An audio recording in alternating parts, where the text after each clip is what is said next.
நாம் நின்றோனமாய் நம் கரங்களை வேதாகமத்தை எடுத்து வேதத்தின் சில பாகங்களை கூட வாசிக்கலாம்.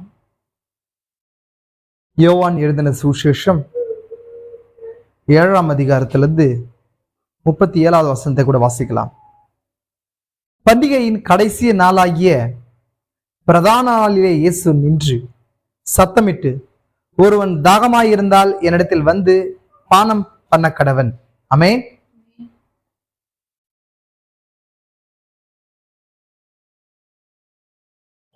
அதே போல 6ஆம் அதிகாரம் 35வது வசனத்தை கூட வாசிக்கலாம்.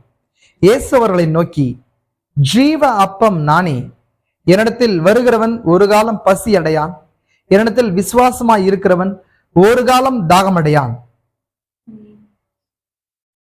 பழைய ஏற்பாட்டிலிருந்து ஒரு வேத பாகத்தை வாசிக்கலாம். சங்கீத புஸ்தகம் 42ஆம் அதிகாரத்திலிருந்து 1-2 வசனங்களை கூட வாசிக்கலாம். மானானது நீரோடைகளை வாஞ்சித்து கதறுவது போல தேவனே, என் ஆத்மா உம்மை வாஞ்சித்து கதறுகிறது. என் ஆத்மா தேவன் மேல், ஜீவனுள்ள தேவன் மேலேயே தாகமாய் இருக்கிறது. நான் எப்பொழுதும் தேவனுடைய சந்நிதியிலே வந்து நிற்பேன். வாசிக்கப்பட்ட வேத பாகங்களோடு கூட கர்த்தர் ஆசீர்வாதத்தை கூட்டுவாராக. நாம் ஜெபம் செய்யும்படி தலைகளை தாழ்த்துவோம். கிருபை நிறைந்த எங்கள் பரலோக பிதாவே, ஆசீர்வதிக்கப்பட்ட நல்ல நாளுக்காய் கூட நன்றி. மீண்டுமாய் நாங்கள் வாரத்தின் முதல் நாளில கூட கூடி வந்திருக்கிறோம். அது அபிதமாய் கர்த்தாவே, பண்டிகையின் கடைசி நாளாகிய 8ஆம் நாளாக இருக்கிறது. நாங்கள் அந்த எங்களுக்காய் கொடுக்கப்பட்ட அந்த ஓய்விலே நாங்கள் பிரவேசிக்கும்படிக்கு இந்த நாளில ராஜா நீர் எங்களை பலப்படுத்துங்க. என்னோட வார்த்தையினாலே கர்த்தாவே எங்களை போஷித்து இந்த உலகத்தின் எல்லா விதமான பணியான பாரமான சுமைகள் இருந்து கர்த்தாவே நித்தியத்துக்குள்ளாய் கடந்து செல்லும்படிக்கு உடைய ஜீவ தண்ணீரை இந்த நாளில் எங்களுக்கு கர்த்தாவே கொடுத்து நாங்கள் அதை புசித்து குடித்து ராஜா அந்த நித்தியத்துக்குள்ளாய் நாங்கள் இலைப்பார கிருபைங்க. பலப்படுத்துங்க அப்பா. தாகத்தை குறித்து நாங்கள் பார்க்க இருக்கிறோம். நீர் பலப்படுத்துங்க. பலமுள்ள தூதன் தாமே இறங்கி வந்து ராஜா ஜீவ தண்ணீர் நானே என்று சொல்லியிருக்கிறேன். இந்த ஜீவ தண்ணீரை இந்த நாளிலே ஆடுகளாகி எங்களுக்கு கர்த்தாவே நடத்துங்க, பலப்படுத்துங்க, பெரிய காரியங்கள் செய்யுங்க. இயேசு கிறிஸ்துவின் பரிசுத்த நாமத்திலே ஆமென். நம்ம விதமாய் உட்காரலாம். கர்த்தராகிய இயேசு கிறிஸ்துவின் பரிசுத்த நாமத்திலே மகிமை உண்டாகட்டும். மீண்டும் ருசியாக இந்த நாளில உங்களோடு கூட வார்த்தையை பகிர்ந்து கொள்கிறதுல மிகுந்த மனமகிழ்ச்சி அடைகிறேன். கர்த்தர் உங்களை யாவரையும் ஆசீர்வதிப்பாராக. சகோதரனே சகோதரி, எல்லா விதமாய் உட்கார்ந்து வேதத்தின் வாசித்த பாகத்தை கூட வாசிக்கலாம். சங்கீத புஸ்தகம் 42ஆம் அதிகாரம். மானானது நீரோடைகளை வாஞ்சித்து கதறுவது போல தேவனே, என் ஆத்மா உம்மை வாஞ்சித்து கதறுகிறது. ஆமென். என் ஆத்மா தேவன் மேல், ஜீவனுள்ள தேவன் மேலேயே தாகமாயிருக்கிறது. நான் எப்பொழுதும் தேவனுடைய சந்நிதியில் வந்து நிற்பேன். அல்லேலூயா. சரி, இந்த நாளில கூட உங்களுக்கு ஒரு சில பாகங்களை தாகம் என்ற தலைப்பின் கீழாய் ஒரு சில காரியங்களை உங்களோடு கூட பகிர்ந்து கொள்ளலாம்னு சொல்லி நினைக்கிறேன். கர்த்தர் உங்களை ஆசீர்வதிக்கட்டும். ஆமென். அல்லேலூயா. இந்த நாள்ல ஜீவன் மேல் தாகம் கொள்ளுதல், thirst for life, thirst for eternal life, நித்திய ஜீவனின் மேல, நித்தியத்தின் மேல, thirst for eternal, நித்தியத்தின் மேல தாகம் கொள்ளுதல். அதான் இந்த நாள்ல நம்ம பார்க்க இருக்கிற தலைப்பு. அதன் கீழாய் சில காரியங்களை நம்ம தியானிக்கலாம். சகோதரி சகோதரி, கர்த்தர் உங்களை ஆசீர்வதிக்கட்டும்.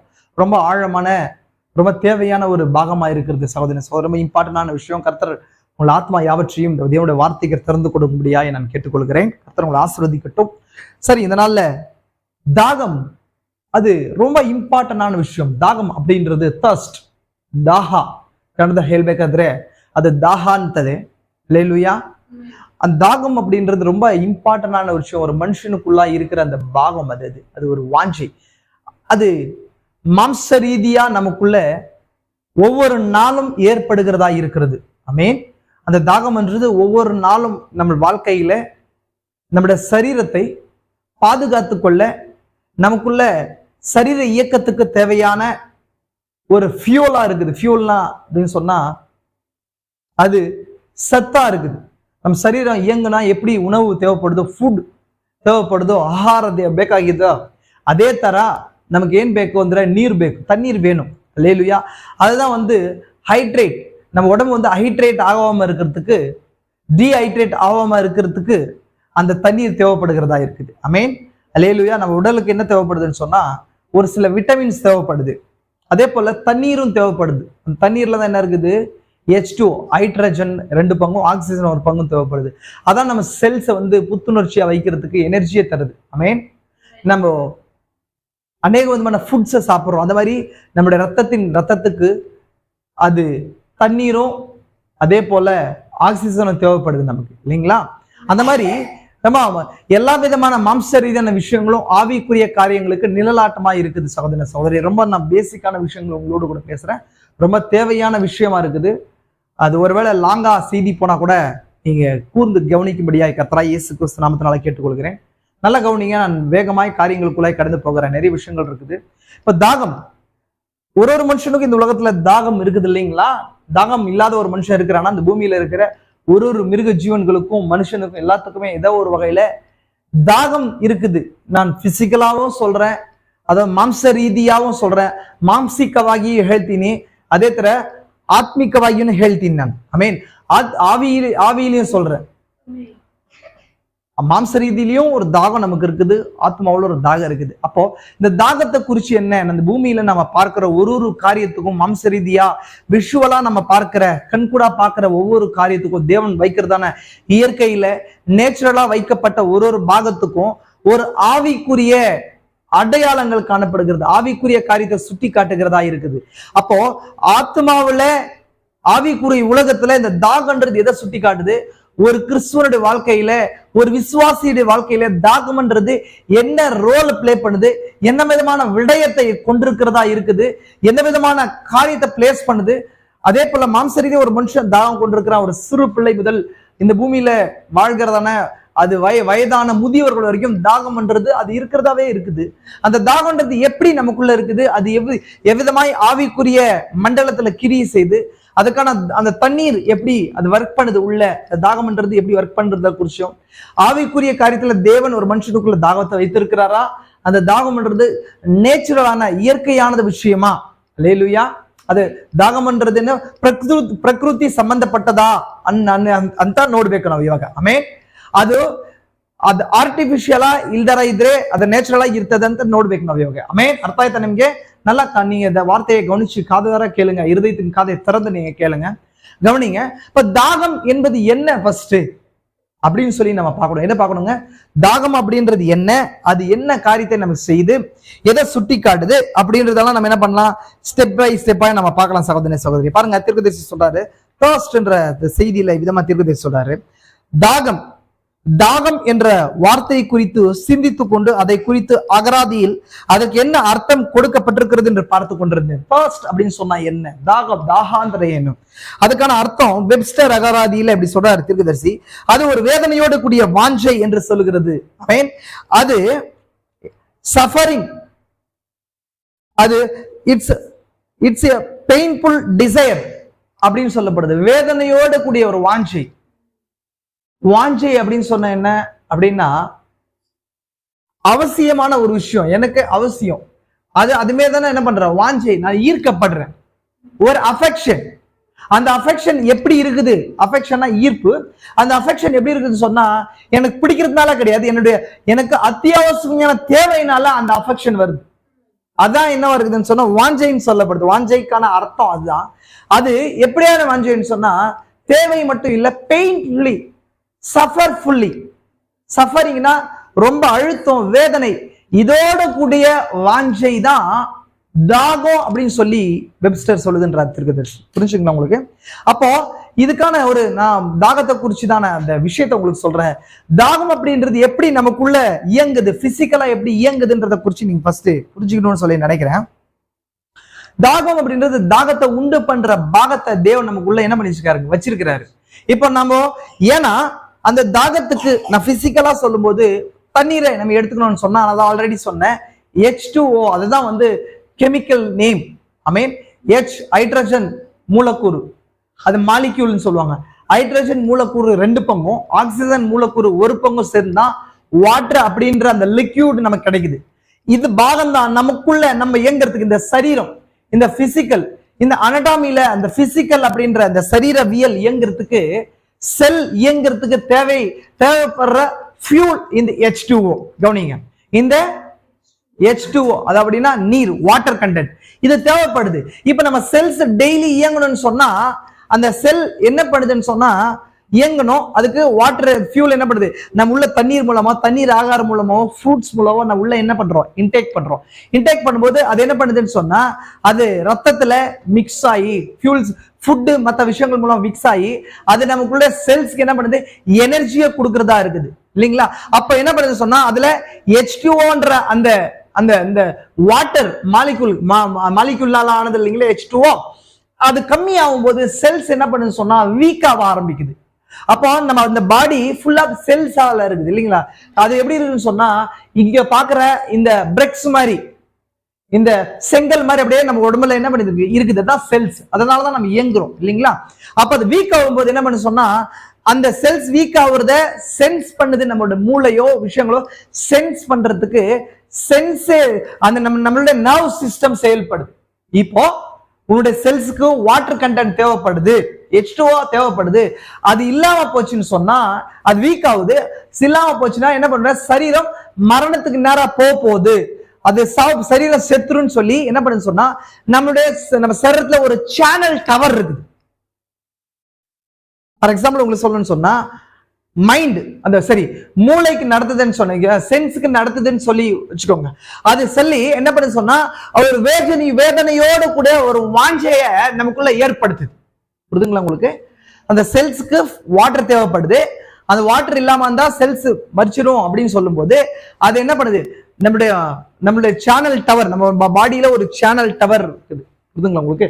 இதே மாதிரி சேனல் டவர் மாதிரி ஒரு சேனல் டவர் இருக்குது. அதுக்கு நடத்தி இப்போ சரீரத்துல நம்ம வாட்டர் நம்ம எடுக்கணும் அப்படின்றத நம்ம உணர்த்துறதுக்கு ஒரு வேதனை நமக்குள்ள என்ன பண்ணுது, உண்டாக்குது. அது வேதனை எப்படி உண்டாக்குதுன்னு சொன்னா நம்ம வீக் ஆகி டீஹைட்ரேட் ஆகி மயக்கம் வர்ற நிலைக்கு போறோம் இல்லையா. மயக்கம் வர்ற நிலையோ இல்ல பேச முடியாத நிலையோ, நாவு வறண்டு போற நிலையோ, கண்ணு மங்களா ஒரு நிலை ஏற்படுது. அப்படி ஏற்படும் போது என்ன பண்ணுது, இப்ப நமக்கு என்ன தேவைப்படுது, வாட்டர் தேவைப்படுது. வாட்டர் நம்ம சாப்பிட்டாதான் நம்மளால என்ன பண்ணுவோம், சர்வைவ் பண்ண முடியும், வாழ முடியும்னு சொல்லி உடனே போய் ஒரு மனுஷன் என்ன பண்றான், தண்ணீர் எடுத்து குடிக்கிறான். குடிக்கும் போது அவனுக்கு என்ன பண்ணுது, வாட்டர் உள்ள போய் இந்த செல்ஸ் கொடுக்குது, அவன் ஜீவிக்கிறான். கரெக்டா புரியுதுங்களா உங்களுக்கு. இதுதான் தாகம். தாகத்துக்கு பின்னாடி இருக்கிற அந்த எல்லா விதமான பதிலீடுகள் இதுதான். உங்களுக்கு பிசிக்கலா உங்களுக்கு எளிமையா அந்த விஷயத்த உங்களுக்கு எக்ஸ்பிளைன் பண்ணியிருக்கிறேன். புரிஞ்சுங்களா உங்களுக்கு. இப்போ இது பிசிக்கலா ஒரு நடக்கிற ஒரு விஷயம் இல்லைங்களா. இது மாம்ச ரீதியா இருக்கிற ஒரு விஷயம். இதுதான் ஆல்ரெடி உங்களுக்கு சொன்ன பாருங்க என்ன சொல்லப்படுது. And here is what Webster says, it is a painful desire, a painful, a வேதனை அது அப்படின்றாரு. நான் புரிஞ்சுங்களா உங்களுக்கு. ஒரு கண் மங்களாவுறதோ இல்ல கொலாப்ஸ் ஆன ஸ்டேஜுக்கு போறதோ கிடினஸ் வருதோ, இது என்ன பண்ணுன்னு சொன்னா நமக்குள்ள அந்த ஃபியூல் தேவைப்படுதுன்றதை உணர்த்துற மாதிரி பிசிக்கலி நான் சொல்றேன் உங்களுக்கு. அப்போ இங்க என்ன சொல்றாரு, இந்த தாகன்றத யார் வச்சு இது எப்படி வந்துச்சுன்னு சொல்லும்போது தேவன் நம்மளை சிருஷ்டிக்கும் போது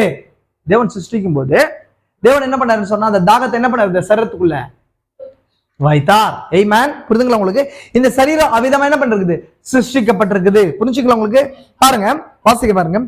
தீர்க்கதரிசி சொல்றாரு, தாகம் உண்டாவது இயற்கையானது. தாகா நம்மளோட வருத்தல்வா, அது ஏனாகுது, அது பிரகிருதிக்கு சம்பந்தப்பட்டது, நார்மலே. தாகம் இயற்கையானது, அது தேவன் நமக்கு கொடுத்த ஏதோ ஒன்றா இருக்குது, ஏதோ ஒரு விஷயமா இருக்குது, நமக்குள்ள தேவைப்படுது, சென்ஸ் பண்ணுது. நம்ம சரீரத்துக்குள்ள இயங்குறதுக்கு அநேக விதமான மெக்கானிசத்தை தேவன் வச்சிருக்காரு. அது மாதிரி சரீரத்தை இயங்க வைக்கிறதுக்கு தேவன் வச்ச பாகமாய் தாகம் இருக்குது. ஆமென். அது ஏதோ ஒன்றுக்காக ஒரு வாஞ்சையை நமக்குள் கொடுக்கிறது. தேவன் உனக்குள்ளாக ஒரு மேற்பார்வை கோபுரத்தை வைத்திருக்கிறார். தான் கண்ட்ரோல் டவர் தான்.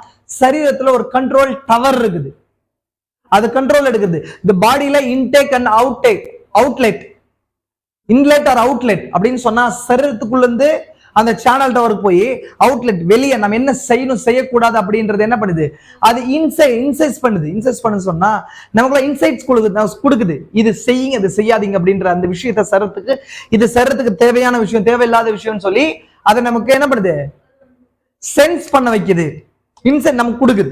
அப்ப நம்ம என்ன பண்றோம், அதை செய்யறோம். நம்ம சரத்து ஜீவனோட இருக்கிறதுக்கு எதுவான காரியங்களை என்ன பண்றோம், செய்யறோம். புரிஞ்சுங்களா உங்களுக்கு. அதுதான் சேனல் டவர், அதான் கண்ட்ரோல் டவர்ன்றார். அது உனக்குள் எழுக்கும் வித்தியாசமான வாஞ்சைகள் மேல் அதிகாரம் செலுத்துகிறதா இருக்குது. உனக்குள்ள ஒரு வித்தியாசமான வாஞ்சைகள் எழும்புது. இப்போ வெறும் வாட்டர் தாகம் தான், ஆனா வாட்டர் தாகம் மட்டும் கிடையாது, அநேக விதமான தாகங்கள் நமக்குள்ள இருக்கு இல்லைங்களா. அப்போ இது வெறும் சரீரத்துக்கு உகந்தா இருக்குது. ஃபார் எக்ஸாம்பிள் இன்னும் சொல்லணும்னு சொன்னா, ஒரு மனுஷன் என்ன பண்றான், இந்த ட்ரெஸ் வேணும், அது ஒரு தாகம் இல்லைங்களா? அது ஒரு தாகம். அதே போல ட்ரெஸ் வேணும், ஒரு வீடு வேணும், இல்ல சிலருக்கு காசு பணம் வேணும், சிலருக்கு ஒரு பெண் வேணும், அது பெண் மீது தாகம். இந்த மாதிரி டிஃப்ரெண்ட் டைப்பான தாகம் இருக்குது. அந்த தாகம் எழும்புது, அதுக்கேற்ற பதில என்ன பண்றான் மனுஷன் செய்யறான். அப்ப அது என்ன, அது தாகம் அப்படின்னு சொன்னா ஒரு வேதனையோடு கூடிய ஒரு வாஞ்சை அந்த சேனல் டவர்ல இருந்து நமக்கு தெரியுது. உள்ள எனக்கு அது தேவை.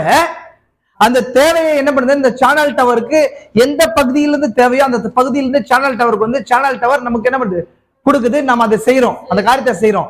அது சரியா தவறா அப்படின்றது அப்பார்ட். ஆனா தாகன்றது இயற்கையா தேவன் இப்படிதான் வச்சிருக்கிறார். ஃபர்ஸ்ட் புரிஞ்சுக்கலாம் உங்களுக்கு?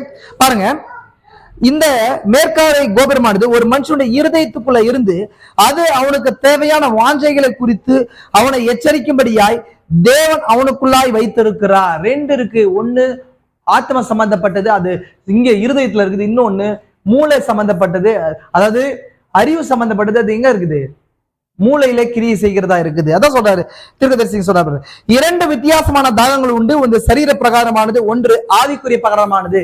ரெண்டு தாகம் இருக்குது. நான் பிசிக்கலாவும் சொல்றேன், நானு பிசிக்கலாவும் சொல்றேன், ஒரு ஆவிக்குரிய மனுஷனுக்கு சொல்றேன். நான் ரெண்டு விஷயங்கள் சொன்னேன் இல்லைங்களா? இந்த பிசிக்கலான தாகம் ஆவிக்குரிய மனுஷனையும் மாம்சரீதியான மனுஷனுக்குள்ள எழுகிற தாகம் எப்படியோ அதே மாதிரி ஆத்மாவுல ஒரு ஆவி மனுஷன் இருக்கிறான், நமக்குள்ள ஒரு மனுஷன் இருக்கிறான். என் நான்ன்றது தான். இந்த சரீரம் நான் கிடையாது. இந்த சரீரத்துக்குள்ள இருக்கிற ஏதோ ஒண்ணுதான் நான். ஆமே, அதுக்குள்ள இருக்கிற நான், அந்த சுவாபமானது இல்லாம போச்சுன்னு சொந்த சரீரம் செத்ததா இருக்கும். அதுதான் என்ன புரியுதுங்களா உங்களுக்கு? அப்ப உள்ள இருக்கிற அந்த நான் என்ற அந்த ஆத்ம பகுதிக்கு ஒரு தாகம், அதுக்கான சேனல் டவர் கிரியை செய்யுது. அதே போல அது ஆத்ம தாகத்தை சார்ந்ததா இருக்காது. அதே போல பிசாசு அந்த மனுஷனுக்குள்ள மாம்ச ரீதியான இந்த சரீரத்துக்கு தேவையான விஷயங்களையும் இந்த பூமிக்குரிய விஷயங்களையும் அவனுக்கு கொடுக்கறதுக்கான சேனல் டவரை பிசாசு அங்க வச்சிருக்கிறான். ரெண்டு சேனல் டவர்ஸ் இருக்குது, ரெண்டு காரியங்கள் இருக்கு. ஆமென். பாருங்க, ஒன்று சரீர பிரகாரமான தாகம் ஒன்று உண்டு, ஆவிக்குரிய பிரகாரமான தாகம் ஒன்று உண்டு. தாவீது சொன்ன, இதை மறுபடியும் வாசிக்க விரும்புகிறேன். அதுதான் தாவீது சொன்ன, இப்ப நம்ம மேல வாசிச்ச பாகம். புரிஞ்சுங்களா உங்களுக்கு? பாருங்க, இந்த மேற்பார்வை கோபுரம் அப்படின்றது என்ன, உனக்கு அவசியமான காரியங்களை மட்டும் உனக்கு அளிக்கும்படியாய் தேவன் உனக்கு ஒரு மேற்பார்வை கோபுரத்தை கொடுத்திருக்கிறார். அந்த சேனல் டவரை தேவன் உனக்கு கொடுத்திருக்கிறார். உனக்குள்ள இருக்கும் மேற்பார்வை கோபுரமே உன்னை நடத்துக்கிறதா இருக்குது. நம்மள லீட் பண்றது எதுன்னு சொன்னா, நமக்குள்ள இருக்கிற அந்த சேனல் டவர், ஆத்மாவுல தேவன் கொடுத்திருக்கிற இருதயத்துல கொடுத்திருக்கிற சேனல் டவர் தான் அது நடத்துது அப்படின்றார். அந்த தாகம்ன்றது இயற்கையான ஒரு விஷயம். பாவத்துக்கு முன்னாடி அது இயற்கையா தேவன் ஒரு தேவை வச்சு அப்படின்னு சொன்னா, மனுஷன் செல்ஃப் எக்ஸிஸ்ட் கிடையாது. மனுஷன் எப்படி கிடையாது, தன்னில் தானே ஜீவிக்கிறவன் கிடையாது. தன்னில் தானா வித்தவுட் எந்த ஒரு நீடும் இல்லாம, வித்தவுட் நீட்ல அவன் வாழ்றவன் கிடையாது. தேவன் அதுக்காகவே என்ன பண்ணிருக்காரு, அவனுக்குள்ள அந்த சேனல் டவரை வச்சு அவன் அந்த தாகத்தை ஏற்படுத்தி அவன் தேவனை சார்ந்தே வாழும்படிக்கு வச்சிருக்கிறார். ஆமென். இப்ப அவனுக்குள்ள அந்த தாகம் இல்லாம போச்சுன்னு சொன்னா அவன் என்ன வரான், அவன் செல்ஃப் எக்ஸிஸ்ட் ஆயிடுவான்.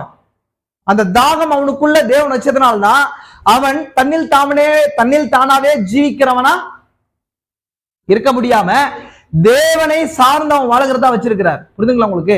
அப்ப தேவைகளை தேவன் வச்சு சிருஷ்டிகளோடு கூட ஐக்கியப்படும்படிக்கு வச்சிருக்கிறார். இந்த தாகமே எதுக்காக அது இருக்குதுன்னு சொன்னா, சிருஷ்டிகளோடு கூட ஐக்கியப்பட்டு அவளோடு கூட என்ன பண்றாருங்க, ஒரு ஐக்கியத்தை ஃபெலோஷிப்பா ஏற்படுத்தபடிக்கு தேவன் நினைக்கிறார். ஆமென். புரிஞ்சுங்களா? அப்ப தேவனுக்கு அப்படி கிடையாது. தேவன் எப்பேற்பட்டவரா இருக்கிறார் சொன்னா, அவர் செல்ஃப் எக்ஸிஸ்டா இருக்கிறார், சுயமாய் வாழ்கிறவராய் இருக்கிறார். விசுவாசிக்கிறீங்களா? சுயமாய் தன்னில் தானே ஜீவிக்கிறவரா இருக்கிறார். ஆனாலும் தேவனுக்குள்ள ஒரு தாகம் உண்டு. நான் அந்த காரியத்தை பின்னாடி உங்களுக்கு எக்ஸ்பிளைன் காட்டுறேன். தேவனுக்குள்ள இருக்கிற தாகம் எதுன்றது நான் தான் சொன்னேன். தேவனுக்கு ஒரு தாகம் இருக்குது. அது என்னவா இருக்கு சொன்னா, அது ஐக்கியமா இருக்குது.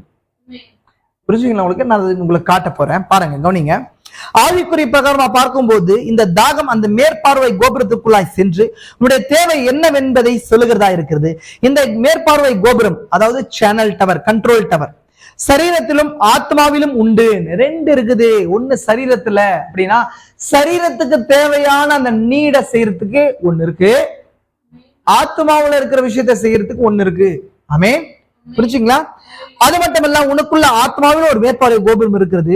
அது உன்னுடைய ஆவிக்குரிய தேவை என்னவென்று சொல்கிறது. இதன் மூலம் நீ உன்னை எப்படிப்பட்ட ஜீவம் நடத்துகிறாய் என்று சொல்ல முடியும். இந்த சேனல் டவர்ல 2ல எந்த தாகத்துக்கு நீ செவி கொடுக்கிறாயோ அந்த தாகத்தின் மூலமாய், அந்த தாகத்துக்கேற்ற அந்த பதிலீட்டின் மூலமாக நான் எவ்விதமான வித்தாய் நான் இருக்கிறேன் என்பதை வெளிப்படுத்துது. ஆமென்.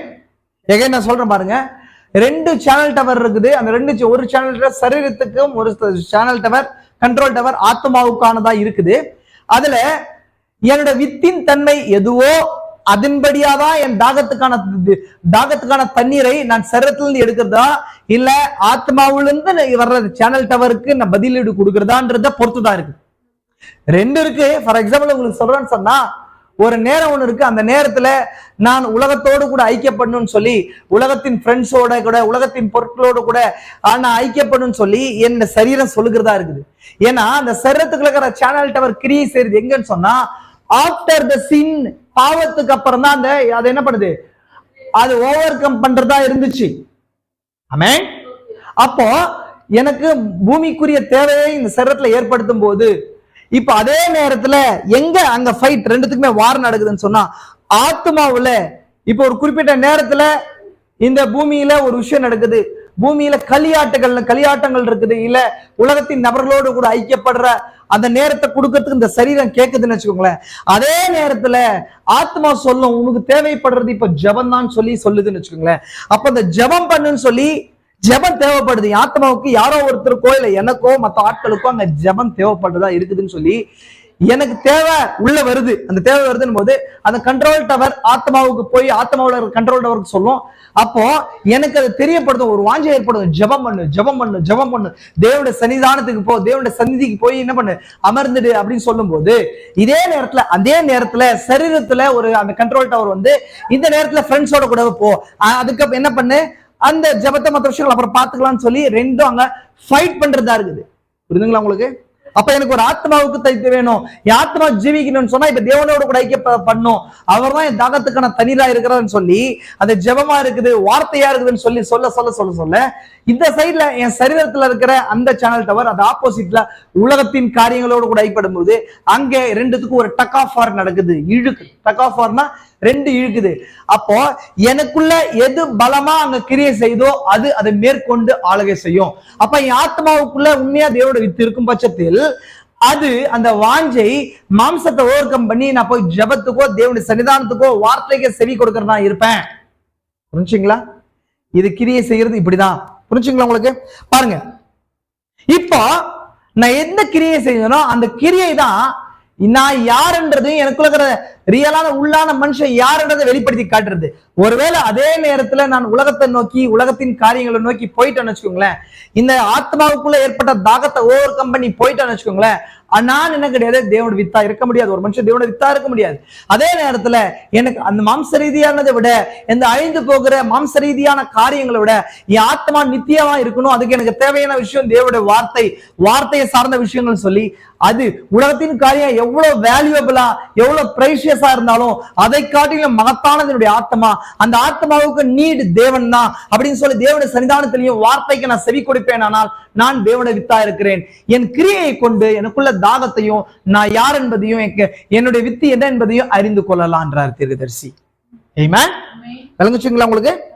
பாருங்க, உன்னுடைய வாஞ்சைகள் என்ன என்று உன்னால் காண முடியும் போது இந்த வாஞ்சைகளை உனக்குள்ளாக இருந்து கொண்டு எழுப்பப்படுகிறது என்று உன்னால் சொல்ல முடியும். அது வாஞ்சை எழும்புதுன்னு சொல்லும் போது அப்போ அந்த வாஞ்சைகளை வைத்து நீ கண்டுகொள்ள முடியும் உனக்குள்ள என்ன கிரியை செய்து அப்படின்றது என்றார் தீர்க்கதரிசி.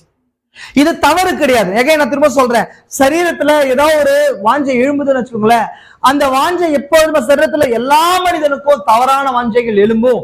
ஏன்னா ஆஃப்டர் த சின்ல ஒரு மனுஷன் நல்லது அப்படின்றி சொல்லத்தக்க எந்த காரியம் அல்ல, நான் துர்க்குணத்துல உருவானேன், என்னை பாவத்துல கர்ப்பம் தரித்தான்னு சொல்லும்போது சரீரத்துல எழும்புகிற எல்லா வாஞ்சைகளும் அது தவறானதுக்கே கொண்டு போய் முடியும். நான் சொல்றது ஃபுட் சம்பந்தப்படுது கிடையாது, ஒட்டுமொத்த சரீரத்தை இயங்கிறதுக்கு வர்றதாகும், அது வேற.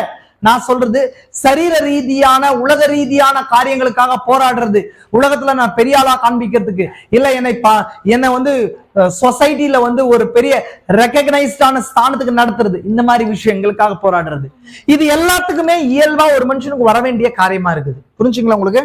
பாருங்க, ஆனா ஆத்மாவுல இருக்கிற விஷயம் வந்து வித்தின் தன்மை வெளிப்படுத்தி காட்டுது. புரிஞ்சுக்கலாம் உங்களுக்கு? நான் சொன்னேன், ஆத்மாவுக்கு ஒன்றும் சரீரத்துக்கு ஒன்றுமான மேற்பார்வை கோபுரம் உண்டு. அது கோபுரமும் அதன் தேவை என்ன என்பதை எச்சரிப்பை அவனுக்கு அனுப்புகிறது. தேவையானவருடைய தேவை என்னவோ அந்த தேவை ஒன்றிற்கும் அது எச்சரிப்பை அலையை அனுப்புகிறது.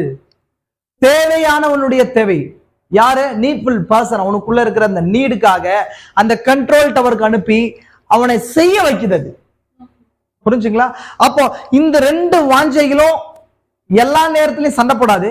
ஒரு குறிப்பிட்ட நேரம் வரும்போது அந்த வித்தின் தன்மையை பொறுத்து கான்ட்ராஸ்டான வாஞ்சைகள் ஒன்றொரு எழும்பும். கான்ட்ராஸ்ட்னா, இப்போ ஒரே நேரத்துல எனக்கு தண்ணீர் வேணும் அப்படின்னும் போது தண்ணீரை ஆத்மாவும் அதை வாஞ்சிக்கும் பட்சத்தில் அங்க பிரச்சனை இல்லை. சரீரத்துல வேற ஒண்ணு கேக்குது, ஆத்மாவில் அதே நேரத்துல வேற ஒண்ணு கேக்குதுன்னு சொன்னா அங்க ஏன்னா கான்ட்ரரி நடக்குது, ரெண்டுத்துக்கும் முரண்பாடு நடந்து அங்க சண்டை போட ஆரம்பிக்குது. புரிஞ்சுங்களா உங்களுக்கு? சண்டை போட ஆரம்பிச்சு வலியவன் என்னங்க வலிமை இல்லாதவனை வீழ்த்துவான். புரியுதுங்களா உங்களுக்கு?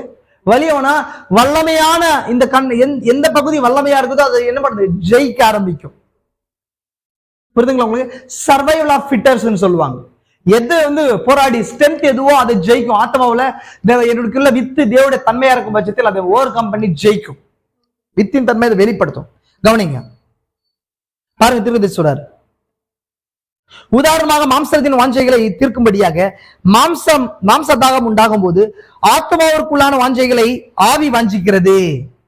மாம்ச ரீதியான தாகம் நான் சொல்றது ஃபுட் சம்பந்தப்பட்டது இல்ல, இந்த உலகத்தின் காரியங்கள். மாம்சம்னா கயாஸ், இந்த உலக சம்பந்தப்பட்ட விஷயங்கள், வார்த்தை விரோதமான விஷயங்கள், இந்த ஆர்டிபிஷியலான உலகத்தின் காரியங்கள், இது எல்லாமே இந்த வாஞ்சைகளை தேவைப்பட்டு மாம்சத்துல ஏற்பட்டு அந்த வாஞ்சை அந்த நீடட் வேவ்ஸ் என்ன பண்ணுது? தேவை அலைகளை அனுப்பும் போது அதே நேரத்துல ஆத்மாவிற்குள்ளான வாஞ்சைகளை ஆவி வாஞ்சிக்கிறது. அந்த அநேக நேரங்களில் இவை ஒன்றோடு ஒன்று போராடுகிறது. ரெண்டு என்ன பண்ணுதுங்க? பேட்டில் ஃபீல்ட்ல அங்க ஒர்க் பண்ணுது. புரிஞ்சுங்களா உங்களுக்கு? பாருங்க, இந்த நாட்களில் உள்ள பெரிய தொல்லை இங்கே காண்கிறோம். அதாவது அநேகர் இந்த இரண்டு வாஞ்சைகளுக்கு இடையே ஜீவிக்க பிரயாசிக்கின்றனர். இந்த ரெண்டு சில நேரங்களில் நாமளும் கூட தீர்க்கதரிசி அநேகர் என்பது நம்மளையும் நம்ம சேர்த்து சொல்றோம்.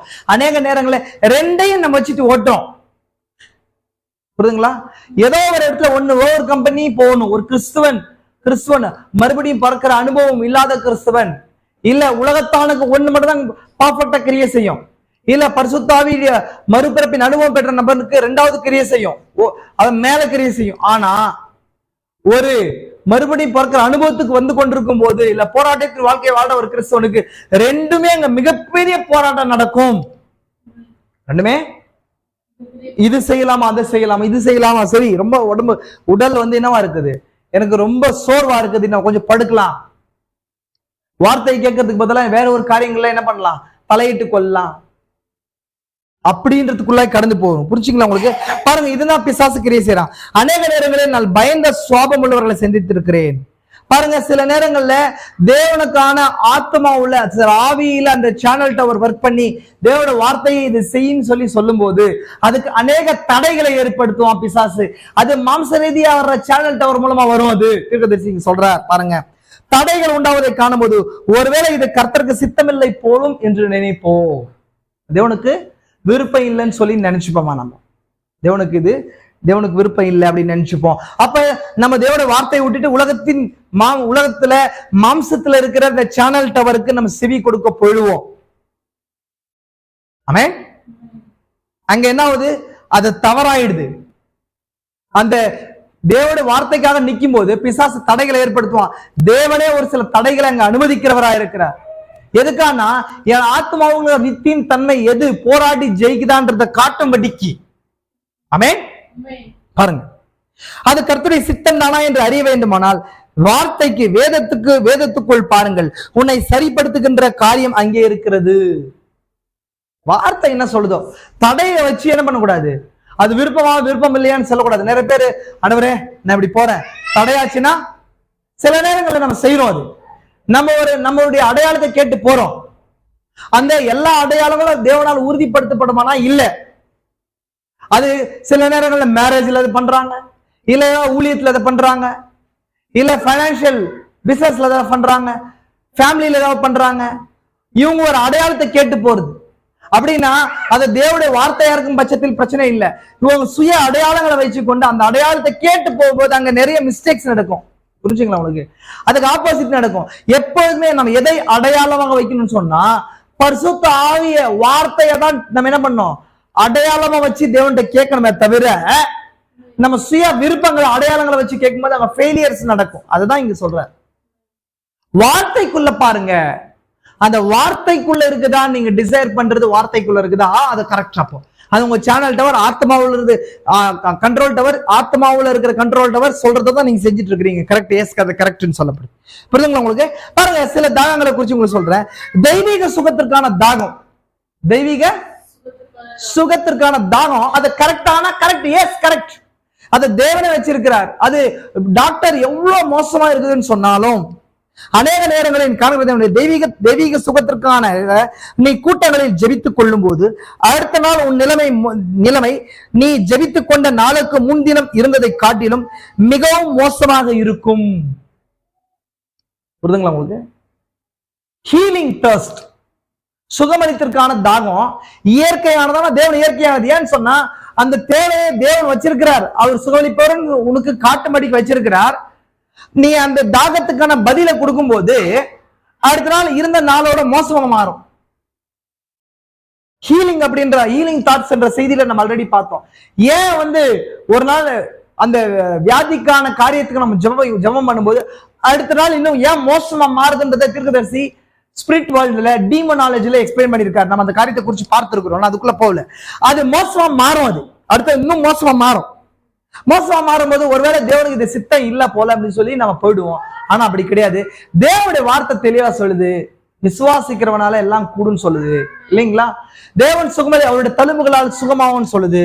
விசுவாசிக்கிறவர்கள் இந்த அடையாளங்கள் பின்தொடர்னு சொல்லுது. அப்ப வியாதியஸ்தர்களை அவங்க என்ன பண்ணுவாங்க, கை வைப்பாங்க, அது சுகமாவும் சொல்லுது. இது என்ன வருதுன்னு சொன்னா அது என்ன இல்லைன்னு சொன்னா எந்த ஒரு கட்டுப்பாடு இல்லாத ஒரு வசனம். அது விசுவாசிக்கிற எல்லாருக்கும் கீழே செய்கிற வசனம், நிபந்தனையற்ற வசனம். அப்ப என்ன பண்றோம்னு சொன்னா அந்த மாதிரி தெய்வீக சுகத்திற்காக வாஞ்சை நம்ம கொள்ளும் போது அது ஆவலன்னு சொன்னா நாமளே ஒரு சில நிபந்தனைகளை ஏற்படுத்துறோம். நிபந்தனை, ஒருவேளை இதனால அது நடக்கல போல, தேவனுக்கு சித்தம் இல்ல போல, தேவனுக்கு சித்தமா இருக்குது, ஆனா நான் அதை அணுக வேண்டிய விதத்துல அது அணுகாம போறதுனால அது அந்த வல்லமை எனக்குள்ள பாஸ் ஆகலன்னு அர்த்தம். ஆமென், புரிஞ்சுங்களா? தெய்வீக சுகத்திற்கான தாகம் இயற்கையானது, தேவனை வைத்திருக்கிறார், அது நடக்கணும். பாருங்க, அது வேற ஒன்றுமல்ல, தேவன் உனக்குள்ளாக வைத்திருக்கும் ஆசீர்வாதத்திலிருந்து உன்னை தூர கொண்டு போகும்படியாய் செய்கிற பிசாசின் முயற்சியுமாய் இருக்கிறது. அது அவனுக்கு நீங்கள் செவி கொடுக்காதீர்கள், எப்பொழுதும் தொடர்ந்து முன்னேறி கொண்டிருங்கள். தெய்வீக சுகமளித்தல் அப்படின்றது அவ்விதமா இருக்கு. புரியுதுங்களா உங்களுக்கு? அப்போ இந்த தாகம்ன்றது அது எப்படி இயற்கையானதா? நான் பாருங்க, அது கீழே திருப்பதி சொல்றாரு பாருங்க. தாகம் இயற்கையானதா? நான் அப்படி செய்யவில்லை என்று நான் நினைக்கிறேன். அது கிறிஸ்துவர்களாய் இருக்க வேண்டும் என்கிற அவர்களுக்கு மட்டும்தான் என்று ஜனங்கள் என்னிடம் சொல்லி இருக்கிறார்கள். இல்லவே இல்லை, அது தவறானது. அது உண்மையாகவே ஒவ்வொரு மனித வர்க்கத்தோடும் தொடர்புள்ள ஒன்றாகும். அது நிச்சயமாக ஆத்மாவுள்ள இருக்கிற ஒவ்வொரு மனுஷனுக்கும், எல்லா மனுஷனுக்கும் ஆத்மா இருக்கு. தேவன் மனுஷனுக்கும் மிருகத்துக்கும் டிஃபரன்ஷியேட் என்னன்னு சொன்னா அது ஆத்மா தான். அந்த ஆத்மா தேவன் வச்சிருக்கிறார். அந்த ஆத்மா இருக்கிற ஒரு மனுஷனுக்கும் தேவனை சார்ந்து ஏற்படுகிற தாகம் இயற்கையானதுதான். அந்த ஆவிக்குரிய தாகம்ன்றது இயற்கையானதான். ஆனா பிசாசு என்ன பண்றான்னு சொன்னா அந்த மாம்ச ரீதியான சேனல் டவர்ல அவனுடைய மாம்ச ரீதியான தாகத்தை அனுப்பி ஆவிக்குரிய தாகத்தை அழித்து போட ட்ரை பண்றான். புரிஞ்சுங்களா உங்களுக்கு? அந்த இடத்துல வித்து ரோல பிளே பண்ணுது. அந்த ஆத்மாவுக்குள்ள தேவன், எந்த ஆத்மாவுக்குள்ள இருக்கிற தேவனுடைய வித்து தரித்திருக்குதோ அந்த ஆத்மா மேற்கொண்டு ஆவிக்குரிய தாகத்தை தீர்த்து வைக்கிறதுக்கு தேவனை நாடுகிறதா இருக்கும். தீர்த்துன்னு சொன்னா பினிஷ் பண்றது, தீர்த்து வைக்கிறது. புரிஞ்சுங்களா உங்களுக்கு? அப்போ வசனம் சொல்லுது, ரொம்ப 1:19 சொல்லுது, தேவனை குறித்து அறியப்படுவது அவர்களுக்குள்ளே வெளிப்படுத்தப்பட்டிருக்கிறது, தேவனே அதை அவர்களை வெளிப்படுத்தி இருக்கிறார். தேவனை குறிச்சு தாகம், வாஞ்சி, அந்த வெளிப்பாடு எல்லாமே தேவன் அவங்களுக்குள்ளே வச்சிருக்கிறாரு. அது எந்த மனுஷனும் இவங்களுக்கு இல்ல அவங்களுக்கு இல்லைன்னு சொல்லக்கூட முடியாது. ஒரு தேவனே இல்ல, இயேசு கிறிஸ்து அப்படின்ற ஒரு நபரே இல்ல, அதை பத்தி தெரியாத ஒரு நபர் கூட ஆத்மா உள்ள தேவனை குறிச்சு, சிருஷ்டிகரை குறிச்சு, இல்ல நம்மளை தாண்டி ஒரு சூப்பர் நேச்சுரல் பவர் இருக்குது அப்படின்றத குறிச்சு வாஞ்சை இருதயத்துக்குள்ள ஆத்மாவுக்குள்ள எழுறது அது இயற்கையே. ஆனா பிசாசு என்ன பண்றான், மாம்ச ரீதியான அந்த சேனல் டவர்ல உலகத்தின் அறிவை கொண்டு வந்து தேவன்ற ஒருத்தர் இல்ல அப்படின்னு சொல்லி அவனை நம்ப வைக்கும்படி செய்யறான். ஏன்னா தேவன் ஃபர்ஸ்ட் எல்லா மனுஷனுக்கு இயற்கையா அவன் தேவனை நாடும்படிக்க வைக்கப்பட்டிருக்கிறான். நான் ஆல்ரெடி சொன்னேன், ஏன் தேவன் இந்த தாகத்தை வச்சிருக்காருன்னு சொல்ல, சிருஷ்டிகரை ஒரு மனுஷன் சிருஷ்டியானதை சார்ந்து வாழும்படிக்கு, ஐக்கியம் கொள்ளும்படிக்கு அந்த தாகமானது ஏற்படுத்தப்பட்டிருக்கிறதுன்னு சொல்லி. ஆமே, புரிஞ்சுங்களா உங்களுக்கு? பாருங்க, தேவனை பற்றின ஒரு தாகம், தேவனை பற்றின ஒரு தாகம் உண்டாவது இயற்கைக்கு மாறானது அல்ல. அது இயற்கையான காரியம். நீ அவசியம் செய்ய வேண்டிய காரியம். தேவன் அந்த வண்ணமாய் உன்னை உண்டாக்கி இருக்கிறார். அது ஏதோ மனுஷீகத்துக்கு மேம்பட்டது அல்ல. தேவனை பற்றிய தாகம் அது இயற்கையானது. புரிஞ்சுங்களா உங்களுக்கு? அப்போ ஒரு சிலர் ஏன் பாடுறாங்க, சிலர் ஏன் வேதத்தை வாசிக்கிறாங்க, அது அவங்களுக்கு மட்டும் தானா அப்படின்னா கிடையாது. ஒரு சிலர் ரொம்ப ஆத்ம கழிப்போடு வார்த்தையை கேட்பாங்க, வார்த்தையை பண்ணுவாங்க. இப்போ நீங்க ஜெபம் பண்ணும், சண்டேவா, சண்டேனா சர்ச்சுக்கு போகணும், அது கிறிஸ்துவர்களுக்கு மட்டும் உரியது. ஒருத்தர் வேதத்தை வாசிக்கிறாரு, ஒரு வெறும் பாஸ்டர், அதனால வாசிக்கிறாரு. பொய் சொல்லக்கூடாது, வார்த்தைக்கு உண்மையா இருக்கணும், அது கிறிஸ்துவர்கள்லாம் இப்படி இருப்பாங்க, அப்படி கிடையாது. அதான் இன்னைக்கு பிசாசு நம்மளை நம்ப வச்சிருக்கிறதான ஒரு பிசாசின் பொய்யில ஒன்று அது. இதெல்லாம் கிறிஸ்தவர்களுக்கு தான், இவங்க இதெல்லாம் என்டை மெசேஜுக்கு தான், இதெல்லாம் இவங்களுக்கு தான் அவங்களுக்கு தான் சொல்லி பிசாசு நம்ப வச்சிருக்கிறான். அது அப்படி இல்ல. மாறாக மனுஷனா இருக்கிற ஆத்மா இருக்கிற ஒரு மனுஷனுக்கும் தேவனை பற்றிய தாகம் தேவன் ஆத்மாவில ஏதோ ஒரு வகையில வச்சிருக்கிறார். அதுதான் பிசாசு என்ன பண்றான், மாம்ச ரீதியான அந்த சேனல், அந்த கண்ட்ரோல் பண்ற அந்த கோபுரத்தின் மூலமாக மாம்ச ரீதியான தேவை வச்சு இந்த தாகத்தை அமைத்து போடுறார், பிசாசு போடுறான். புரிச்சுங்களா? அப்போ ஒரு கட்டத்துக்கு மேல ஆத்மாவில் ஏற்படுற தாகத்துக்கான பதிலா பிசிக்கலான தேவையை அவனுக்கு கொடுத்துடுறான் பிசாசு.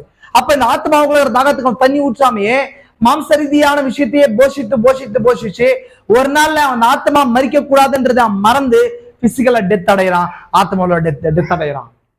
ஆமே, அதனாலதான் வேத வாசிப்போம் மற்ற விஷயங்களோ வரும்போது அந்த தாகம் நமக்குள்ள இருந்தாலும் நம்ம ஏன் செய்யாம இருக்கிறதுக்கு காரணம் என்ன, பிசாசு அந்த நேரத்துல சரியா மாம்ச ரீதியான ஒரு தேவை அந்த இடத்துல வச்சு இதை அமிழ்த்து போட்டுறான். ஆமே, புரிஞ்சுங்களா?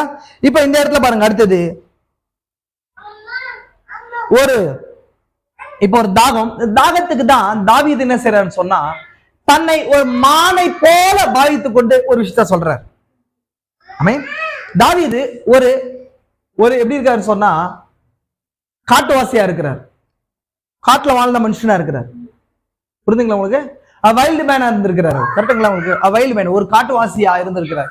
ஏன்னா அவர் எல்லாரும் புறக்கணிக்கப்பட்டு ஒரு மந்தை மேய்ப்பனாக, ஒரு ஷெப்பர்டாக இருக்கும்போது காட்டுல சிங்கத்தையும் கரடியையும் மற்ற விஷயங்களையும் இருந்து தன்னுடைய ஆட்டை பாதுகாக்கிறதுக்கு இருந்திருக்கிறார்.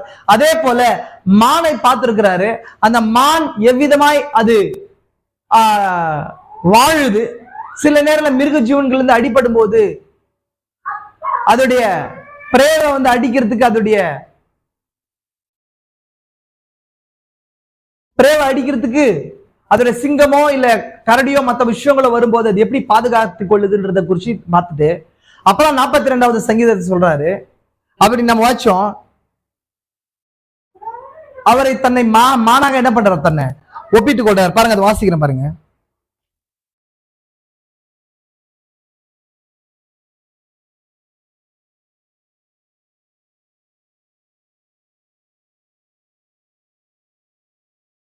மானானது நீரோடைகளை வாஞ்சித்து கதறுவது போல தேவனே என் ஆத்மாவை வாஞ்சித்து கதறுகிறது.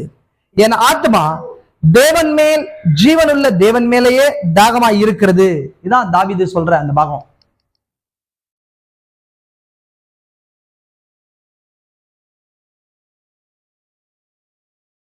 ஜீவனுள்ள தேவன் மேலேயே தாகமா இருக்குது. இதுக்குதான் தீர்க்கதரிசி என்ன சொல்றாருன்னா, கவனிங்க, நல்லா கவனிங்க. ஆல்ரெடி நம்ம அநேக முறை பார்த்த விஷயங்கள் தான், நான் ஃபாஸ்டா கொஞ்சம் போறேன். ஒரு மானை ஒரு சிங்கத்தால அடிபடும் போது, மானை சிங்கத்தால என்ன பண்ணும்போது மானை வந்து சிங்கத்தால அடிபடும் போது என்ன நடக்குதுன்னு சொன்னா அதுக்கு பிளட் போகும். அது எது போகும்? என்ன போகும்? பிளட் எதை போகும்? ரத்தம் தான் என்ன பண்ணுது? ஜீவனுக்கான ஆதாரமா. ரத்தம் வந்து ஜீவனுக்குள்ள இருக்கு. ஜீவன் வந்து ரத்தத்துக்குள்ள இருக்கு. நம்ம பார்த்திருக்கிறோம். கண்டெயின் பண்றது ரத்தம் தான். அப்ப ரத்தம் வெளியே போகும்போது அது என்னது? மரத்தின் அடிகளை எடுத்து வைக்குது மான். அப்ப அந்த மானுக்கு தேவன் இயற்கை உடம்புல வந்து சென்சார் வச்சிருக்காரு. எதிரி வரும்போது அதை சென்ஸ் பண்றதுக்கான சென்ஸ் இருக்குது. அதே போல உடல் கை காலில் நிறைய இடத்துல சென்சார் இருக்கு. நான் வந்து உங்களுக்கு அது பாருங்க, அதை காட்டுறேன். ஒரு செகண்ட், இது பொறுமையா இருங்க, காட்டுறேன்.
பாருங்க, இந்த மானு இந்த மூக்கு மேல அதுக்கு ஒரு சென்சார் இருக்குதான்.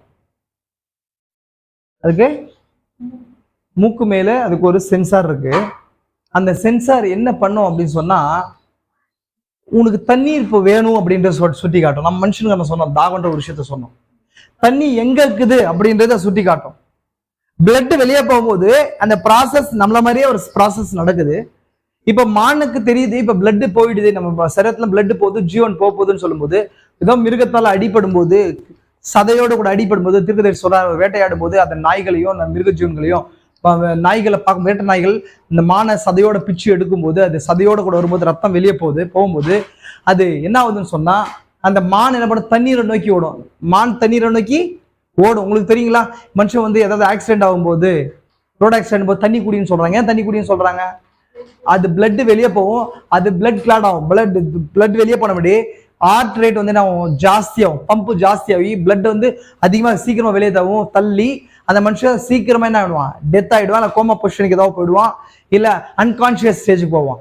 அதுக்கு முன்பதாக நம்ம பிளட்டை வந்து வாட்டரை குடிக்கும் போது என்ன ஆகும்? வாட்டர் நம்மளை வந்து காம் பண்ணி நம்மளுடைய உடம்புல ஏற்படுற ஹீட்டை கம்மி பண்ணி அங்க பிளட் கிளாட் பண்ணும், ரத்தையை உரைய வைக்கும். அதே போல மானுக்கும் என்ன பண்ணுது சொன்னா, இதே மாதிரி அது பிளட் தண்ணியை குடிக்கணும்னு சொல்லி மானுக்கு என்ன பண்ணுது? அதோட சென்ஸ் ஆகும்போது அந்த சென்ஸ் என்ன பண்ணுது? மூக்கு மேல ஒரு சென்சார் இருக்கு. அந்த சென்சார் வந்து இங்கிருந்து எவ்வளவு தூரத்துல தண்ணி இருக்குன்னு சொல்லி சென்ஸ் பண்ணும். அதை நோக்கி மான் என்ன பண்ண ஓட ஆரம்பிக்கும். அந்த மிருகம் வந்து அடிக்கப்பட்ட மிருகமும் பின்னாடி அதை தொடர்ந்து என்ன பண்ணும்? ஃபாலோ பண்ணி வரும். மான் வந்து எப்போ தண்ணீரை பார்க்குதோ அதுக்கப்புறம் ஒரு டைம் போய் தண்ணியை குடிச்சின்னு சொன்னா அந்த மிருகத்தால அந்த மானை என்ன பண்ண முடியாது? சிங்கத்தாலேயோ இந்த புலியாலேயோ வேற இந்த ஓனாயாலேயோ நாய்களாலேயோ அந்த மானை பிடிக்க முடியாது. தண்ணீர் பக்கத்துலதான் மான் எப்பவுமே தன்னுடைய கூடாரத்தை அமைக்குமா. கூடாரம் அமைச்சா தன்னுடைய கூட்டங்களை அமைச்சு தண்ணீர் சாப்பிடுமா. ஏன்னா அதுக்கு மேல என்ன இருக்குது? சென்சாரை தேவன் வச்சிருக்கிறார். அந்த சென்சார் மூலமா நீ உனக்கு ஏதாவது ஆபத்து வந்துச்சுன்னு சொன்னா அந்த அடைக்கலை உனக்கு பக்கத்துல வச்சிருக்க தண்ணீரை குடிச்சிடலாம் அப்படின்னு சொல்லிட்டு. ஆமென். புரிஞ்சுக்கலாம் உங்களுக்கு? பாருங்க, இந்த மானை இப்படிதான் நான் உங்களுக்கு காட்டுறேன் உங்களுக்கு. அப்ப அப்படி இருக்கும்போது அந்த மானை, இந்த மானையும் தேவன் மேல் தாகமாய் இருக்கிற மனுஷனையும் இங்க தீர்க்கதரிசி ஒப்பிடுறார். ஆமென். அதுதான் தாவீது தன்னை மானாக அங்க வச்சுக்கின்னு சொல்றார். தாவீது ஆத்மா, என்னோட ஆத்மா ஜீவனுள்ள தேவன் மேலே தாகமா இருக்குது. தாவீதுடைய ஆத்மா பீருண்டு போயிருக்குது பிசாசால. தாவீது அந்த நித்திய ஜீவனை தற்காத்து கொள்ளணும் அப்படின்னு சொன்னா தாவீதுக்கு ஒரு தண்ணீர் வேணும். எப்பொழுதுமே தண்ணீர் எதுக்கு அடையாளமா இருக்கு? தீர்க்கதரிசி இப்படி சொல்றாரு, ஒரு மானானது என்ன பண்ணுன்னு சொன்னா, அந்த தண்ணீர் அடிப்பட்ட உடனே அது மூக்கு மேல ஒரு சென்சார் இருக்குது. அந்த சென்சார் தண்ணீரை சென்ஸ் பண்ணும். சென்ஸ் பண்ணி அது என்ன பண்ணும்? தண்ணீரை நோக்கி ஓடும். தண்ணீர் எங்க வரும்னு சொன்னா ஓடையின் வழியா வந்து அது எங்கிருந்து வரும்னு சொன்னா ஒரு மலையில புறப்படும் தண்ணீர். தெரியுங்க, ஜலம் எங்கிருந்து புறப்படும்? ஃபவுண்டன்ல புறப்படும். அந்த மேலதான் புறப்படும். அது போய் தீர்க்கதரிசி இப்படி சொல்றாரு, இந்த மாதிரியான லாங்குவேஜ் யூஸ் பண்றாரு. அந்த தண்ணீரை குடித்து விட்டு அந்த மலை மேல ஏறி போயிடுன்றார். நம்மளும் கூட இனி பிசாசு நம்ம பின்தொடர்ந்து வரும்போது நமக்கும் கூட ஒரு மலை இருக்குது. அங்கிருந்து இந்த நாளின் செய்தி, இந்த தண்ணீர் ஃபவுண்டன் வாட்டர் வெளியே வருது. அந்த தண்ணீரை குடிச்சு அந்த மேல ஏறி போயிடணும் பிரமிட்ல. ஆமென். புரிஞ்சுக்கலாம் உங்களுக்கு? அதான் உங்களுக்கு காட்ட விருப்பப்படுறேன். பாருங்க, ஒரு மான் தன் மூக்கு மேல் நோக்கி இருப்பபடியாய் உன்னால் யூகிக்க கூடும். அங்கே எங்கேயோ தண்ணீர் இல்லாத இடத்தில் சிக்கியது என்றாகும். மான் மூக்கு மேல எடுக்குதுன்னு சொன்னா அதை சென்ஸ் பண்ணவே இல்லை தண்ணின்னு அர்த்தம். அது தூரத்துல எங்கேயோ இருக்குதுன்னு அர்த்தம். மான் இனிமேல் உயிரோடு இருக்க முடியாதுன்னு அர்த்தம். ஆமென். அதான் சொல்றார், ஒரு மானையும் தேவன் தாகமாய் இருக்கிற ஒரு மனிதனும். எதிராளி வருவதற்கு முன்பதாக நான் ஒரு மானையும் தேவன் தாகமாய் இருக்கிற ஒரு மனிதனையும் ஒப்பிட்டு சிந்தித்தேன். எதிராளி வரான், தேவனுடைய ஆவிக்குள்ளாய் மறுபடியும் பிறந்த பரிசுத்த அபிஷேகத்தை பெற்ற ஒரு தேவனுடைய பிள்ளைக்குள் ஏதோ என்று இருக்கிறது. மானுக்கு மூக்கு மேல இருக்கிற மாதிரி இது மனுஷனுக்கு மறுபடியும் இருந்து பிறந்த ஒரு மனுஷனுக்கு இருக்குது. மானுக்கு வந்து அந்த வாட்டர் சென்சார் மட்டும் இல்லாம தன்னுடைய ஆப்போசிட்டரை, எதிராளிய, சாட்டான், தன்னுடைய சாட்டான வந்து அவனை சென்ஸ் பண்றதுக்கான சென்சாரும் மானுடைய முதுகுலையோ இல்ல அவனுடைய ஆற்று பகுதியோ இருக்குது. ஆமென். அப்ப அது என்ன பண்ண சொன்னா, அது பார்க்காம இருந்தா கூட அது என்ன பண்ணுங்க, எதிரி இங்க இருக்கிறான்னு சொல்லி கண்டுபிடிச்சிடும். அது மாதிரி பரிசுத்தாவியை பெற்ற ஒரு மனுஷன் அவனுக்கு கிளியரா தெரியும் இது தேவனுடைய சத்தம் இல்ல எதிரியுடைய சத்தம் சொல்லி கண்டுகொள்ள முடியும். அதனாலதான் அவன் சரியான ஒரு மீட்பனுடைய சத்தத்தின் கீழாவே இருப்பான். இது ரைட் கைண்ட் ஆஃப் வாய்ஸ், இது சரியான வகையான வார்த்தை, தேவட வார்த்தைன்னு சொல்லி அடையாளம் கண்டு கொள்ளுவான். இது அதனாலதான் என்ன பண்ணுது, சில பேருக்கு மறுபடியும் பறக்காதவர்கள் என்ன பண்ணுவாங்கன்னு சொன்னா, எதிரி வர்றதை எதிரி கூட்டத்துக்குள்ளே இருப்பாங்க, கண்டுபிடிக்க மாட்டாங்க. அவங்களுக்கு தெரியாது, அந்த சென்சார் அவங்களுக்கு ஒர்க் பண்றது கிடையாது. அதனாலதான் எல்லா விதமான உபதேசங்களையும் எல்லா விதமான ஸ்டாக்னன்ட் வாட்டர்ஸையும் குடிக்கிறாங்க. ஸ்டாக்னன்ட் வாட்டர்னா தேக்கமான நீர், அதுல கிருமியும் அதுவும் இதுவும் இருக்குது, அதை குடிச்சிடுறாங்க. அதை சரியான வகையான தண்ணீரான்னு சொல்லி அவங்களுக்கு என்ன பண்றது இல்ல, தெரியறது கிடையாது. புரியுதுங்களா உங்களுக்கு? பாருங்க, அதான் உங்களுக்கு அதுதான் உங்களுக்கு வாசிக்கிறேன். அவன் ஏதோ வழிக்கு அப்பாற்பட்டது. அவன் ஒரு இடத்துக்கு போன போது அவனுடைய ஜீவனை பாதுகாத்துக் கொள்ளும்படிக்கு அந்த எச்சரிக்கை அவனுக்குள்ளாய் கொடுக்கப்பட்டிருக்கிறது. அதை சரியாக தேவனுடைய வார்த்தையா இருந்தால் ஒழிய அவனிடத்துக்கு போகக்கூடாது. நீ எப்பொழுதும் சரியாக தேவனுடைய வார்த்தையோடு கூட தான் இருக்க வேண்டும். நாம் பரிசுத்த ஆவிக்குள்ளாய் இருக்க மாட்டாய், அந்த உணர்வினால் பாதுகாக்கப்படுகிறோம் அப்படின்னு சொன்னா, ஒரு பரிசுத்த ஆவியும் பரிசுத்த ஆவி பெற்ற ஒரு மனுஷனும் அந்த மானை போல அவன் சரியான ஒரு இடத்துக்கு தான் போவான். அவனுக்குள்ள ஒரு சென்சார தேவன் வச்சிருக்கிறார். அந்த கண்ட்ரோல் டவர் மூலமா என்ன பண்ணுவான், இது தேவனுடைய வார்த்தை இல்லாத இடத்தோட கூட ஐக்கியப்படவே மாட்டான். அப்போ ஏன்னா இது ஆத்மாவில கிரியை செய்யுது. ஆனா மறுபடியும் பறக்காத ஒரு அனுபவம் பெற்ற ஒரு மனுஷன் என்ன பண்ணுவான், அவன் மாம்சத்துல இருக்கிற சென்சார் மூலமா அந்த கண்ட்ரோல் டவர் மூலம் வழிநடத்தி உலகத்தின் காரியங்களுக்காக, ஒரு ஸ்தானத்துக்காக, பணத்துக்காக, உலக தேவைக்காக, பைனான்சியல் கிரைசிஸ்க்காக என்ன பண்ணுவான்னு சொன்னா அங்க வழிநடத்தப்பட்டு எதிராளியின் மூலமா அடிக்கப்பட்டு ஆத்ம மரணம் அடைவான். ஆமென். ஆனா பரிசுத்தாவி பெற்ற மனுஷன் இந்த இடத்துக்கு போகக்கூடாதுன்றது அவனுக்குள்ள அந்த சென்சார் சொல்லிடும். அது தேவனுடைய வார்த்தை அல்ல. என்னோட தேவைக்காக என்ன பண்றதுங்க, நான் ஒரு சர்ச்சை ஏற்படுத்திக்கிறதோ, ஒரு ஊழியக்காரரை வைத்துக் கொள்றதோ, இல்ல என்னுடைய தேவையான என்னுடைய சொந்த பந்தங்களை ஏற்படுத்திக்கிறதோ அல்ல. வார்த்தையில் இல்லாத எதுவுமே ஏற்றுக்கொள்ளாது. மறுபடியும் பிறந்த அனுபவம் பெற்ற அந்த மனிதனுடைய சென்சார். ஆமென். புரிச்சுங்களா உங்களுக்கு? பாருங்க, இதை நான் உங்களுக்கு காட்ட விருப்பப்பட்டேன். இப்போ அதே போல அநேக தாகங்கள் இந்த மனுஷனுக்கு பூமியில் வைக்கப்பட்டிருக்குது. ஒரு ஆண் பெண் மேல தாகம், பெண் ஆண் மேல தாகம். இது பிசிக்கலான தாகமா? இந்த தாகமும் அது இயற்கையானதுதான் அப்படின்றார் தீர்க்கதரிசி. ஒரு மனுஷன் சிறு குழந்தையா பிறக்கும் போது அவன் அப்படியே இருக்கிறான். ஒரு 12 வயசு கிளாஸ் பண்ணும்போது அவனுக்குள்ள அந்த கிளான்ஸ் ஒர்க் ஆகுது, அவனுக்குள்ள இருக்கிற அந்த ஹார்மோன்ஸ் ஒர்க் ஆரம்பிக்குது இல்லைங்களா? அந்த கிளான்ஸ் இன சுரப்பிகள் ஒர்க் ஆகும் போது ஒரு ஆண் பெண் மீதும் பெண் ஆண் மீதும் என்ன பண்ண தன்பால் ஈர்க்கப்படுறாங்க. இது இயற்கையான தாகமானா இதுவும் இயற்கையானது. இதுதான் இந்த காரியம் தான் இன்னைக்கு சரியா அந்த பெற்றோராகிய நமக்கு சரியா புரியாததுனால சரியா ஹேண்டில் பண்ணாம தெரியாம இருக்கிறோம். ஆமே பாருங்க, அந்த கிளான்ஸ் என்ன பண்ணுது, ஒர்க் ஆகுது. அந்த ஏஜ்ல வர்றது அதுதான். அந்த ஏஜ்ல என்ன பண்ணுது, ஒரு ஆண் பெண்ணையோ பெண் ஆணையோ தன் எதிர்பாலினத்தை ஈர்க்கும்படிக்கு அவன் கிரியை செய்ய ஆரம்பிக்கிறான். அது மாம்சத்துல கிரியை செய்யற அந்த தாகமா இருக்குது. ஆமென். அது மாம்சத்துல கிரியை செய்யுது. அந்த ஆத்மாவுல அந்த தாகம் கிரியை செய்யும் பட்சத்தில் சரியான இணையை வெளிப்படுத்தி காட்டும் அந்த பரிசுத்த ஆவியினால. மாம்ச ரீதியில பிசாசு வைக்கிறதாகும் அது லஸ்டுக்கு, மாம்ச ரீதியான தேவைக்கு அது என்ன பண்ணுங்க, அந்த பார்ட்னரை இல்ல அந்த பெண்ணையோ ஆணையோ செயல்பட வைக்கும். இந்த பெண்ணையோ ஆணையோ என்ன பண்ணுங்க, அப்போ இணையை ஆண் பெண் அதாவது ஆப்போசிட் செக்ஸ் மூலம் செக்ஸ்க்கு மேல உண்டாகிற ஈர்ப்பு தேவன் வச்சார். ஏன்னா ஆதாமுக்குள்ள தேவன் அதை என்ன பண்ணார், வச்சிருந்தார். ஆதாமுக்கு ஒரு ஏற்ற துணை உண்டாக்கும்படிக்கு தேவன் வச்சு அந்த தாகத்தை ஏற்படுத்தார். மிருக ஜீவங்களை கொண்டு வந்து நிறுத்தினார். நிறுத்தும் போது ஆதாமுக்கோ ஏற்ற துணை காணப்படவில்லை என்றத ஆதாமுக்கு உணர்படி செஞ்சார். செய்யும் போது அந்த ஆத்மாவுக்கு தேவன் என்ன பண்ணாரு சொன்னா, ஆத்மாவுக்குள்ள சோல்மட்டை வெளியே தேவன் என்ன பண்ணாருங்க, ரிப்போன்ல இருந்து சரீரத்தை எடுத்து ஆத்மாவுக்குள்ள தேவன் என்ன பண்ணாருங்க, ஜீவ சுவாசத்தை ஊதும் போது ஆணும் பெண்ணுமா இருந்த ஆதாம் அந்த பெண்ணை பிரிக்கப்பட்ட சரீரத்துக்குள்ள வைத்து தேவன் கொடுத்தார். ஆமென். பாவத்துக்கு அப்புறம் சரீரத்தில் மூல பாவத்துக்கு அப்புறம் சரீரத்துல மட்டும் அந்த பார்ட்னரை தேடும் போது அது சரியாய் சோல்மட்டா ஆத்ம இணையா இல்லாதபடிக்கு மாம்ச ரீதியான தேவையை சந்திக்கக்கூடியதாகவும் அலர்கிற்காகவும் இந்த உலகத்தின் பணத்துக்காகவும் ஞானத்துக்காகவும் ஒரு சொசைட்டி ஸ்டேட்டஸ்க்காகவும் ஒரு பெண் ஆணையோ ஆண் பெண்ணையோ தேடுறதா இருக்குது. இல்ல என் சபை இப்படி சொல்லுது அதனால இந்த ஆணை தெரிந்து கொள்றேன், என் சபை என் பாஸ்டர் சொன்னாரு அதனால இந்த பெண்ணை தெரிந்து கொள்றேன், இல்ல என் தாய் தகப்பன்மார் சொன்னாங்க அதனால இந்த ஆணையோ பெண்ணை தெரிந்து கொள்றேன், இல்ல இந்த பெண்ணை ஆணை தெரிந்து கொள்றது மூலமா என் மாம்சத்தை தேவை சந்திக்கப்படுதுன்றதுனாலயோ தனக்குள்ள இந்த பெண்ணை நம்ம என்னங்க அங்க பணம் இருக்குது, புகழ் இருக்குது, பேர் இருக்குதுன்றதுக்காகவோ ஏற்படுத்துறது மாம்ச ரீதியாய் அது லூசிபர் மூலமா சர்ப்பத்தின் மூலமா ஏற்படுத்தின காரியம் அந்த தாகம். ஆனா ஆத்மாவுல தேவன் இணைக்காக ஏற்படுத்தின தாகம் எப்படி கிரியை செய்து அப்படின்னு சொல்லி பார்த்தோம்னு சொன்னா, ஆதாமுக்கு ஏற்படுது போல சிலுவையில இயேசு கிறிஸ்துக்கு ஏற்படுத்தப்பட்ட ஒரு தாகம். இயேசு கிறிஸ்து வந்தார், உங்களுக்கு தெரியும், அவர் சொன்னார் சிலுவையில நான் தாகமா இருக்கிறேன்னு சொன்னார். ஆனா அது பிசிக்கல் தாகம். இயேசு கிறிஸ்து எப்பொழுதுமே ஒரு மாம்ச ரீதியான விஷயத்தை பேசுறாருன்னா எப்பொழுதுமே அவர் சும்மா பேச மாட்டார், ஆத்மாவுக்குரிய காரியமோ அதில் அடங்கி இருக்குன்னு சொல்லி விசுவாசிக்கிறோம். அவருக்கு மாம்ச ரீதியான தாகம் ஏற்பட்டுச்சா சிலுவையில? எஸ், உண்மை. ஆனா அது ஆத்ம ரீதியான தாகத்துக்கு ஒரு அடையாளமா இருக்கு. எப்பொழுதுமே தண்ணீர்கள் ரெண்டு விஷயத்தை குறிக்குது. தண்ணீர் வசனத்தை குறிக்குது, தண்ணீர் ஜனங்களை குறிக்குது இல்லையா? புரிஞ்சா உங்களுக்கு? தண்ணீர் வெளிப்படுத்தும் விசேஷத்துல நம்ம பார்க்கிற தண்ணீர்கள், நீர் கண்ட தண்ணீர்கள் ஜனங்களும் கூட்டங்களும் பாஷைக்காரருமாய். இன்னொரு இடத்துல ஜீவ தண்ணீர் எதுக்கு அடையாளமா இருக்குது? வார்த்தைக்கு பரிசுத்த ஆவிக்கு அடையாளமா இருக்குது இல்லைங்களா?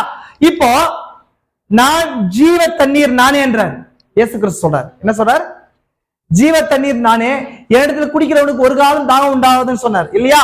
அப்ப அந்த அடிப்படையில அவர் ஜீவ தண்ணீரா இருக்கிறார். தாகமா இருக்கிறேன் போது அவர் எதுக்காக வந்தார்? மல்கியா நம்ம 2வது அதிகாரம் வாசிக்கிற 15ல ஒருவனை எல்லாம் படைத்தார், பின்ன ஏன் ஒருவனை படைத்தார்? ஆவி அவனிடத்தில் பரிபூர்ணமா இருந்தது, தேவ பக்தியுள்ள சந்ததியை பெரும்படிக்குத்தான். இங்கிலீஷ்ல பாத்தீங்க சொன்னா சீக்கிங் எ காட்லி சீட் என்று ஒரு தேவனுடைய சந்ததியை தேடும்படிக்கு வந்தாராம். பெரும்படிக்கு சீக்கிங் தேடுறார், கண்டுபிடிக்கிறார். அப்ப இந்த பூமியில அவர் வந்தது அவருடைய வித்துக்களுக்காக வந்தார். அவர் வித்துக்களை தேடும்படிக்கு தான் என்ன பண்ணாருங்க, படைச்சார். தன்னுடைய வித்துக்களை தன்னுடைய சந்ததியை பூமியில கொண்டு வரணும்னு சொல்லி ஆதாமா கொண்டு வந்தார். அப்ப பாவத்தினால அந்த சந்ததி என்ன பண்ணுச்சுங்க, மறைஞ்சு போச்சு. மீண்டும் அந்த சந்ததியை கொண்டு வரும்படிக்கு கிறிஸ்து பூமிக்கு வந்தார். வரும்போது அவர் சிலுவைக்கு வந்தார். கடைசியா அந்த வித்துக்கள் யூதர்களா இருப்பான் அப்படின்னு அவர் நினைச்சார். அந்த சந்ததி யூதர்கள் வரும்னு நினைச்சார். ஆனா அவங்க மாம்ச ரீதியான ஆபிரகாம் சந்ததியா இருந்தாங்களே என்று ஆத்மாவுக்குரிய அந்த பாகத்தை அந்த ஆதாமுக்கு கொடுத்த அந்த அத்தாரிட்டி ரைட்ஸா அவங்க கண்டெயின் பண்ணவர்களா இல்ல, இயேசு கிறிஸ்துவை ஏற்றுக்கொண்டவர்களா இல்ல. இப்போ சிலுவைக்கு கிறிஸ்து வரார். சிலுவைக்குள்ள கிறிஸ்து வந்து தாகமா இருக்கிறேன்னு சொன்னார். எதுவுமே தாகமா இருக்கிறேன்னாரு. ஆதாம் ஒரு காரியத்துக்குள்ள தாகமா இருந்தாரா? ஆதாம் மரணத்துக்குள்ள போறதுக்கு முன்னாடி ஒரு தாகம் வந்துச்சு ஆதாம். சொல்றவங்க என்ன தாகம்? ஆதாம் எல்லாம் மிருகஜீவன்களை பாக்குறாரு, எல்லாம் ஜோடி ஜோடா இருக்குது. ஆமென். ஆதாமுக்கு ஏற்ற துணை காணப்படவில்லை அப்படின்னும் போது ஆதாம் அதை தேடி இருக்காரு. ஆதாமுக்குள்ள இணைய குறிச்சு தானே தாகம் ஏற்பட்டிருக்குது. ஏமா இணைய குறிச்சு தானே தாகம். அப்பதான் ஆதாம் என்ன பண்றாருங்க, கடைசியா இணைய குறிச்சு தானே தாகத்தோடு கூட மரணத்துக்குள்ள போய் உயிர்த்தெழுதலை கண்டடையும் போது அந்த இணைய பெற்றுக்கொண்டார். அதே போல கிறிஸ்து தாகமா இருக்கிறேன் போது அது தண்ணியா இருக்குது. அந்த ஆத்மா தண்ணீர்கள் எதை குறிக்குதுன்னு சொன்ன ஆல்ரெடி நம்ம பார்த்தோம். தண்ணீர்கள் எதை குறிக்குது அப்படின்னு சொன்னா ஜனங்களை குறிக்குது. அந்த ஜனங்கள் தான் அவருடைய மனவாட்டியா இருக்கிறாங்க. ஆதாம் எப்படி தன் இணை மேல தாகமா கொண்டாரோ அதே போல சிலையில சொல்றாரு, நான் மனவாட்டி மீது தாகமா இருக்கிறேன். அந்த மனவாட்டி தான் ஜனங்கள் கூட்டம் பாஷைக்காரங்களா இருக்கிறாங்க. மாம்ச ரீதியில சரீரத்துல ஒரு தாகம் தான். பிரதர் வந்து மாற்றி சொல்றாரு நினைக்காதீங்க. நான் ஆத்ம ரீதியில ஆதாம் கொண்ட தாகத்துக்கு இணையா கிறிஸ்துவோட தாகத்தை சொல்றேன், உங்களுக்கு எக்ஸ்பிளைன் பண்ணிட்டு இருக்கிறேன். அப்ப ஆதாமை போல ஒரு மனத்துக்குள்ளாய் போய் வெளியே வரும்போது ஆதாம் கொண்ட தாகத்தின் பலனை ஏவாளாய் பெற்றுக்கொண்டார். அதே போல கிறிஸ்துவும் தாகமா இருக்கிறேன்னு சொல்லி அவர் மரணத்துக்குள்ளாய் போகும்போது தன்னுடைய விழாவிலிருந்து மனவாட்டின்ற அந்த வித்தை என்ன பண்றாங்க, தண்ணீர்களை பெற்றுக்கொண்டார். தண்ணீரும் ஜீவனும் வெளியே வந்து ஜீவனை என்ன பண்றாங்க, பெற்றுக்கொண்டாரா இல்லையா? அப்போ ஒரு ஆண் பெண் மீது வைக்கிற தாகம் இயற்கையானது. அது தேவனால் உண்டாக்கப்பட்ட தாகமா இருக்கும் பட்சத்தில் சரியான தன்னுடைய சோல்மேட்டை பெற்றுக்கொள்ளும்படியே தேவனிடத்துல ஒப்பு கொடுக்கிறதா இருக்குது. ஆனா பிசாசு இந்த தாகத்தை தான் டைவர்ட் பண்ணி without marriage union, without marriage agreement மூலமா பைனான்சியல் ஸ்டேட்டஸ்க்காக, அழகுக்காக, பிரைடுக்காக, இல்ல என்னோட சர்ச் இதை சொல்றது, என் பாஸ்டர் இதை சொல்றதுன்றதுக்காக, சொசைட்டில ஒரு என்னோட கிரேட் வந்து கீழே இறங்கக்கூடாதுன்றதுக்காக என்ன பண்றாங்கன்னா மாம்ச ரீதியா இந்த சோல்மேட் இல்ல தேடுறதுல, மாம்ச ரீதியான சோல்மேட்டை என்ன பண்றாங்க எடுத்துக்கொண்டு ஆத்மாவோட தேவன் வச்சு அந்த தாகத்துக்கான காரியத்தை விட்டுறாங்க. அதனாலதான் குடும்பங்கள்ல இங்க ஏற்படுற பிரச்சனை அங்க இருக்குது. கிறிஸ்து சொன்னார், தாகமா இருக்கிறேன். எது மேல தாகமா இருக்கிறேன்? வித்தின் மேல, மனவாட்டியின் மேல தாகமா இருக்கிறேன், ஆதாமை போல. ஆமென். புரிஞ்சா இல்லைங்களா? நான் தான் சொன்னேன், ஆண் பெண்ணோ, பெண் ஆண் மீதோ. பாருங்க, அது ஒரு வாலிப பெண்ணும் ஒரு வாலிப ஸ்திரீயும் போன்றது. ஒரு வாலிப பெண்ணும் ஒரு வாலிப ஆணவும் ஒருவரை நேசிப்பதை நான் அவசியமற்றது அல்லது இயற்கைக்கு மாறானது என்று அல்ல. அது அன்பின் தாகம், அது லவ் மேல வைக்கிற தாகம். லவ், அது அவர் எதை தேடுறார்? லவ், அன்பு. அது என்ன அன்பா இருக்குது அப்படின்னு சொன்னா இந்த பூமிக்குரிய காரியமா இருக்கும் பட்சத்தில் அது ஃபீலியோ அன்பா இருக்குது. கிறிஸ்து சிலுவையில் வச்சது அகாபே அன்பா இருக்குது. அவர் அகாபே அன்புல நம்மளை நேசித்தார். அது அவசியம் இல்லாதது அப்படின்னு சொல்லி தீர்க்கதரிசி சொல்ல, பைபிள் அப்படி சொல்லியா. எதுக்காக உண்டாக்கினார்? ஆண் பெண்ணுக்காக, பெண் ஆணுக்காக தேவன் என்ன பண்றாரு? உண்டாக்கினார். புரியுதுங்களா உங்களுக்கு? புரிஞ்சுங்களா உங்களுக்கு? அப்போ இணைய தேவன் ஏற்படுத்துறார். அது இயற்கையானதுதான். அது எப்படின்னு சொன்னா, சோல் வந்து இணையாம பாடியில அந்த இணைப்பு காணப்பட்டா எந்த யூஸ் கிடையாது அப்படின்னு சொன்னா, பாடியில உலகத்தை பாக்குறதுக்கு இவங்க கரெக்டா மேட்சா இருக்கிறாங்கன்னு சொல்றதுனால அது என்னவாது? சரியான தேவனால் ஏற்படுத்தப்பட்ட தாகத்துக்கான பலன் ஆகாது. தேவன் ஆத்மாவில்தான் சாபத்தை வச்சிருக்காரு. அந்த சாபம், இந்த ஆணுடைய சாபம், இந்த ஆண் பெண்ணுடைய சாபம் ஒன்னா இருந்தால் ஒழிய அது சரியான சோல்மேட் கிடையாது, ஆத்ம இணை கிடையாது. ஆமென். அப்போ இந்த தாகம் தேவன் இயற்கையிலே வச்சிருந்தார். ஆனா பிசாசு அதை எப்படி தாறுமாறாக்குறான்னு சொன்னா, பொய்ன்றது உண்மையோட தாறுமாறு இல்லைங்களா? பொய்ன்றது உண்மையுடைய தாறுமாறு, மரணம்ன்றது ஜீவனுடைய தாறுமாறு. தேவன் இந்த ஆத்மாவுல அந்த ஆதாமுக்கு வச்ச தாகம், ஆண் பெண்ணுக்கு வச்ச தாகம் பிசிக்கலா இன்னைக்கு சரீரத்துக்குள்ள வச்சு அந்த நாங்க ஆபாசத்தின் மூலமாகவும் பைனான்சியல் கிரைசிஸ் ஸ்டேட்டஸ் மூலமாகவும் பிசாசு என்ன பண்ண வைக்கிறான். அதே போல சபைகள் மீது ஒரு விசுவாசி வைக்கிற தாகம், தேவன் மேல விசுவாசி வைக்கிற தாகம். ஒரு சபை வேணும், தேவன் சொல்லிட்டாரு தாகமா இருக்குது சர்ச்சுக்கு போகணும். ஆனா அது எப்படி இருக்கணும்? சபை போதகர் எந்த வகையில இருக்கணும்? என்ன மாதிரியான வார்த்தைகள் பிரீச் பண்ணப்படணும்? நம்ம வார்த்தைகளை கேட்கும் போது வார்த்தைகளை மட்டும் கேட்கல, நம்ம ஆவிகளை என்ன பண்றோம்? பெற்றுக்கொள்கிறோம். வார்த்தைகள் ஆவிகளை கட்டவிழ்க்கிறதா இருக்குது. அடிக்கடி சொல்றேன், நான் தீர்க்கதரிசி சொல்லியிருக்கிறேன். வார்த்தைகள் ஆவிகளை கட்டவிழ்க்கணும். அந்த வார்த்தைகள் வித்துகளா இருக்குது. அந்த வித்துகள் நம்ம ஆத்மாவாகிய கர்ப்பத்தில் நம்ம பெற்றுக்கொள்ளும் போது அங்க சர்ச்சுக்கு போறோம், பிரீச்சிங்க்கு போறோம்னு சொன்னா நான் ஒரு பெரிய மாட மாளிகை, நான் சொன்ன மாதிரி உலகத்துக்கு தேவையான எனக்குள்ள மாம்ச ரீதியான சேனல் டவர் என்ன சொல்றதோ அந்த வகையிலான ஒரு சர்ச்சுக்கு போறேன்னா ஆத்மாவில ஏற்படுத்துற அந்த தாகம் சரி தேவனுடைய வார்த்தை பிரீச் பண்ணப்படுதா? அந்த மாதிரியான ஒரு மேய்ப்பர், பிரதான மேய்ப்பருடைய ஆவி அந்த அபிஷேகிக்கப்பட்ட ஊழியக்காரருக்குள்ள இருக்குதான்னு சொல்லி அந்த தாகத்தை நான் பெற்றுக்கொள்ளும் போதுதான் என்ன நடக்குது அப்படின்னா அதுதான் தேவனுடைய கரெக்டான ஆர்டர்.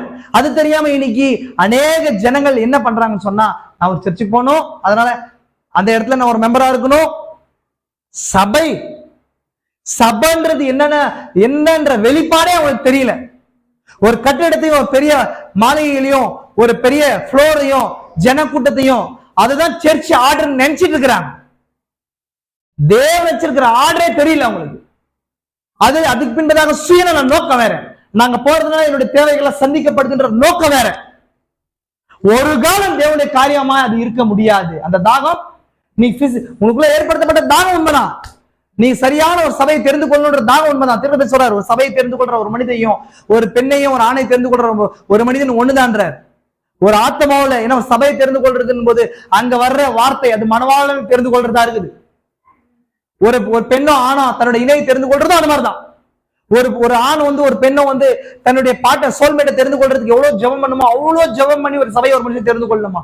அதோடைய பாக்குறதுக்கு எப்படி மாடம் ஆளுகையா இருக்குதா, இல்ல வேற ஏதாவது உலகத்தின் காரியத்தை தேவையை பூர்த்தி பண்றதா இருக்குதா அந்த சபையை அந்த ஊழியரும் அப்படின்னு சொல்லி பாக்குறதா இருக்கக்கூடாது.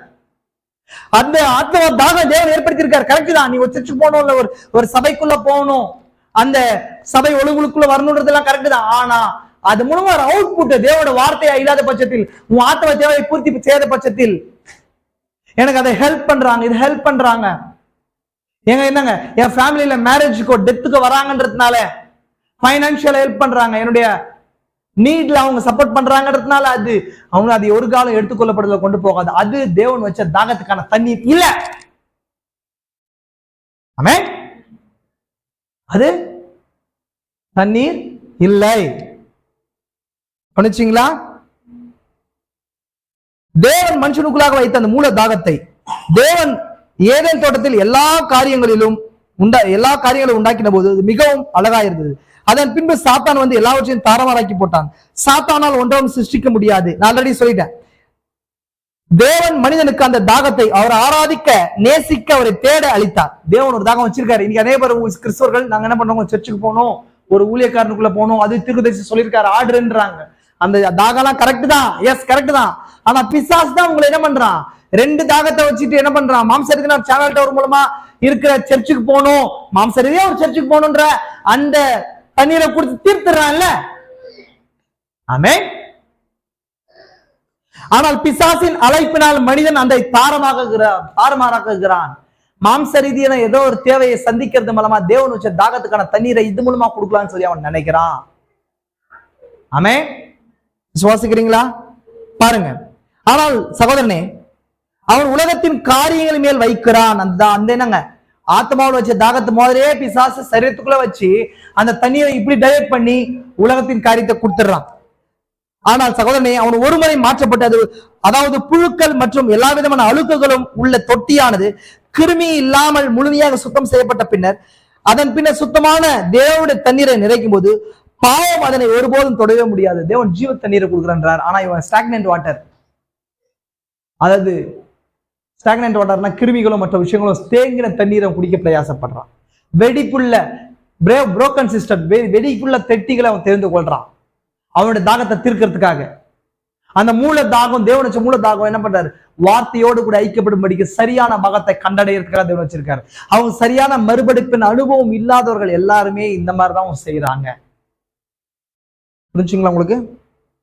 பாருங்க, அந்த நாட்களில் தேவனை பற்றிய தாகத்தையும் சௌந்தரியம் உள்ளவர்களா இருக்க வேண்டும் என்ற தாகத்தையும் மற்ற எல்லா தாகத்தையும் ஜனங்கள் எப்படி தாறுமாறாக எடுத்துக்கொண்டார்கள் என்று நாம் பார்த்தோம். தேவனை பற்றி இருக்கிற தாகத்தை எப்படி ராங்கான ஒரு ஃபெலோஷிப்புக்குள்ள போய் எடுத்துக்கிறாங்க. நான் சௌந்தரியமா இருக்கணும், எப்படி? நான் வார்த்தையில சௌந்தரியம் இருக்கணும். ஒரு பெண் எப்படி இருக்கணும் சொல்லி வார்த்தை சொல்லுது? தேவனுடைய வார்த்தையினால அவர் தரிப்பிக்கப்பட்டிருக்கணும். ஒரு பெண்ணுக்கு ஏற்ற ஆடையை அணிஞ்சிருக்கணும். அவருடைய நன்னடத்தையின் மூலமா, அவருடைய குணாதிசயத்தின் மூலமா அலங்கரிக்கப்பட்டிருக்கணும். அதுதான் சொல்லப்படுற தாகத்துக்கான பலன். தேவன் வச்ச தாகம் அதுதான். ஒரு ஆண் இப்படி இருக்கணும்னா அதுதான் தேவன் வச்சிருக்கிற ஒரு ஆணா நடந்துக்கணும், கிறிஸ்துவனா நடந்துக்கணும்ன்றது. இதுதான் தேவன் வச்சிருக்கிற தாகத்துக்கான பலனே தவிர ஒரு பெண் என்ன உலகத்தின் காரியங்களால் அலங்கரிக்கப்பட்டு ஒரு உலகத்தின் ஆபரணங்களினாலும் உலக ஆடைகளினாலும் ஆபாசங்களினாலும் மேக்கப்புகளினாலும் அலங்கரிக்கப்பட்டிருந்தாலே தாகம் தீராது. பிசாசு கொடுக்கிற அந்த தாகத்துக்கு தண்ணீரா அது இருக்குது. ஆமென். தேவனுடைய வார்த்தை ஏதாவது எதெல்லாம் ப்ரோஹிபிட் பண்ணுதோ, தடை செய்யுதோ, அது எல்லாத்தையும் என்ன பண்றாங்க சொன்னா ஏற்படுத்தப்பட்ட தாகத்தின் மூலம் பிசாசு உள்ள கொண்டு வருகிறவனா இருக்கிறான்.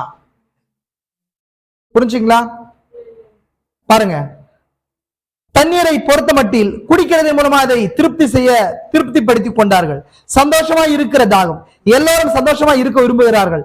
ஐக்கியம் கொள்ள தாகம், தேவன் பேர் தாகமா இருக்க இப்படிப்பட்ட தாகங்களை எல்லாம் தேவன் நமக்குள் வைத்திருக்கிறார்.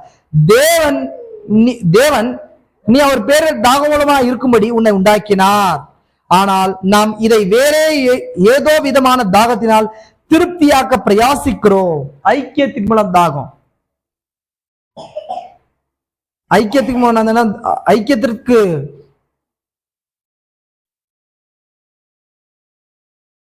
ஐக்கியத்திற்கான தாகம் நாம் ஒருவரை சந்திக்கிறதுக்கு ஐக்கியம் கொள்றோம். நிறைய பேர் சொல்றாங்க உங்களுக்கு சகோதர சிநேகமே இல்லை. சகோதர சிநேகத்துக்கான வெளிப்பாடு புரிஞ்சா அப்படி அவங்க பேச மாட்டாங்க. சகோதர சிநேகமே இல்லை, என் கூட ஐக்கியப்பட மாட்டாங்க. ஒரு ஐக்கியம் எப்படி இருக்கணும்னு சொல்லி சங்கீதக்காரன் சொல்ற, ஒரு ஐக்கியம் எப்படி இருக்குன்னு சொல்லி 113 சங்கீதத்துல எப்படி சங்கீதக்காரன் சொல்றாரு, சகோதரர்கள் ஒருமித்து வாசம் செய்வது எவ்வளவு இன்பமா இருக்குது, எவ்வளவு இனிமையா இருக்குது. ஆரோன் மேல் அது ஆரோன் சிரசு மேல் வார்க்கப்பட்ட நல்ல பரிமள தைலத்துக்கு ஒப்பா இருக்குது. அப்ப தேவன் உனக்குள்ள உண்மையா சகோதர சிநேகம் வச்சிருந்தாருன்னா அந்த தாகம் இருந்துச்சுன்னு சொன்னா உன் ஆத்மாவுக்கு ஏற்ற உனக்கு ஆத்மாவோட ஒரு தாகம், தேவனுடைய வார்த்தை மேல தாகம் வச்சிருக்கு இல்லைங்களா, அந்த தாகத்துக்கு ஏற்ற அந்த பதிலாகத்தான் இன்னொரு சகோதரனை தேவனுக்கு கொடுப்பாரு என்று மற்றபடி தேவனுடைய உனக்குள்ள அந்த ஆத்மா தாகம் இல்லாத வேற ஒரு மாம்ச தேவையை பூர்த்தி செய்கிற ஒரு சகோதரனை அந்த ஐக்கியத்துக்காக கொடுக்க மாட்டார். அப்படி இல்ல. நிறைய பேர் என்ன சொல்றது, அதெல்லாம் கயாஸ்குள்ள போறது, அதான் நாங்க பிள்ளையுடைய போதம் எல்லாம் ஒன்னா வருது, நம்ம எல்லாம் ஒண்ணு என்டை மெசேஜ் போர்வையில எல்லாம் ஒண்ணு. ராங். அது தேவன் வச்ச தாகம் என்ன பண்ணுங்க, ஒத்த புள்ளி உள்ள பறவைகள் என்ன பண்ணும், ஒன்னா பறக்கும். அந்த புள்ளிகள் எதனால உண்டாயிருச்சுன்னு சொன்னா அந்த ரத்தத்தில் இருக்கிற சுவாபத்தின் மூலமா சரத்தில் புள்ளிகள் உண்டாயிருக்குது. ஆமென்.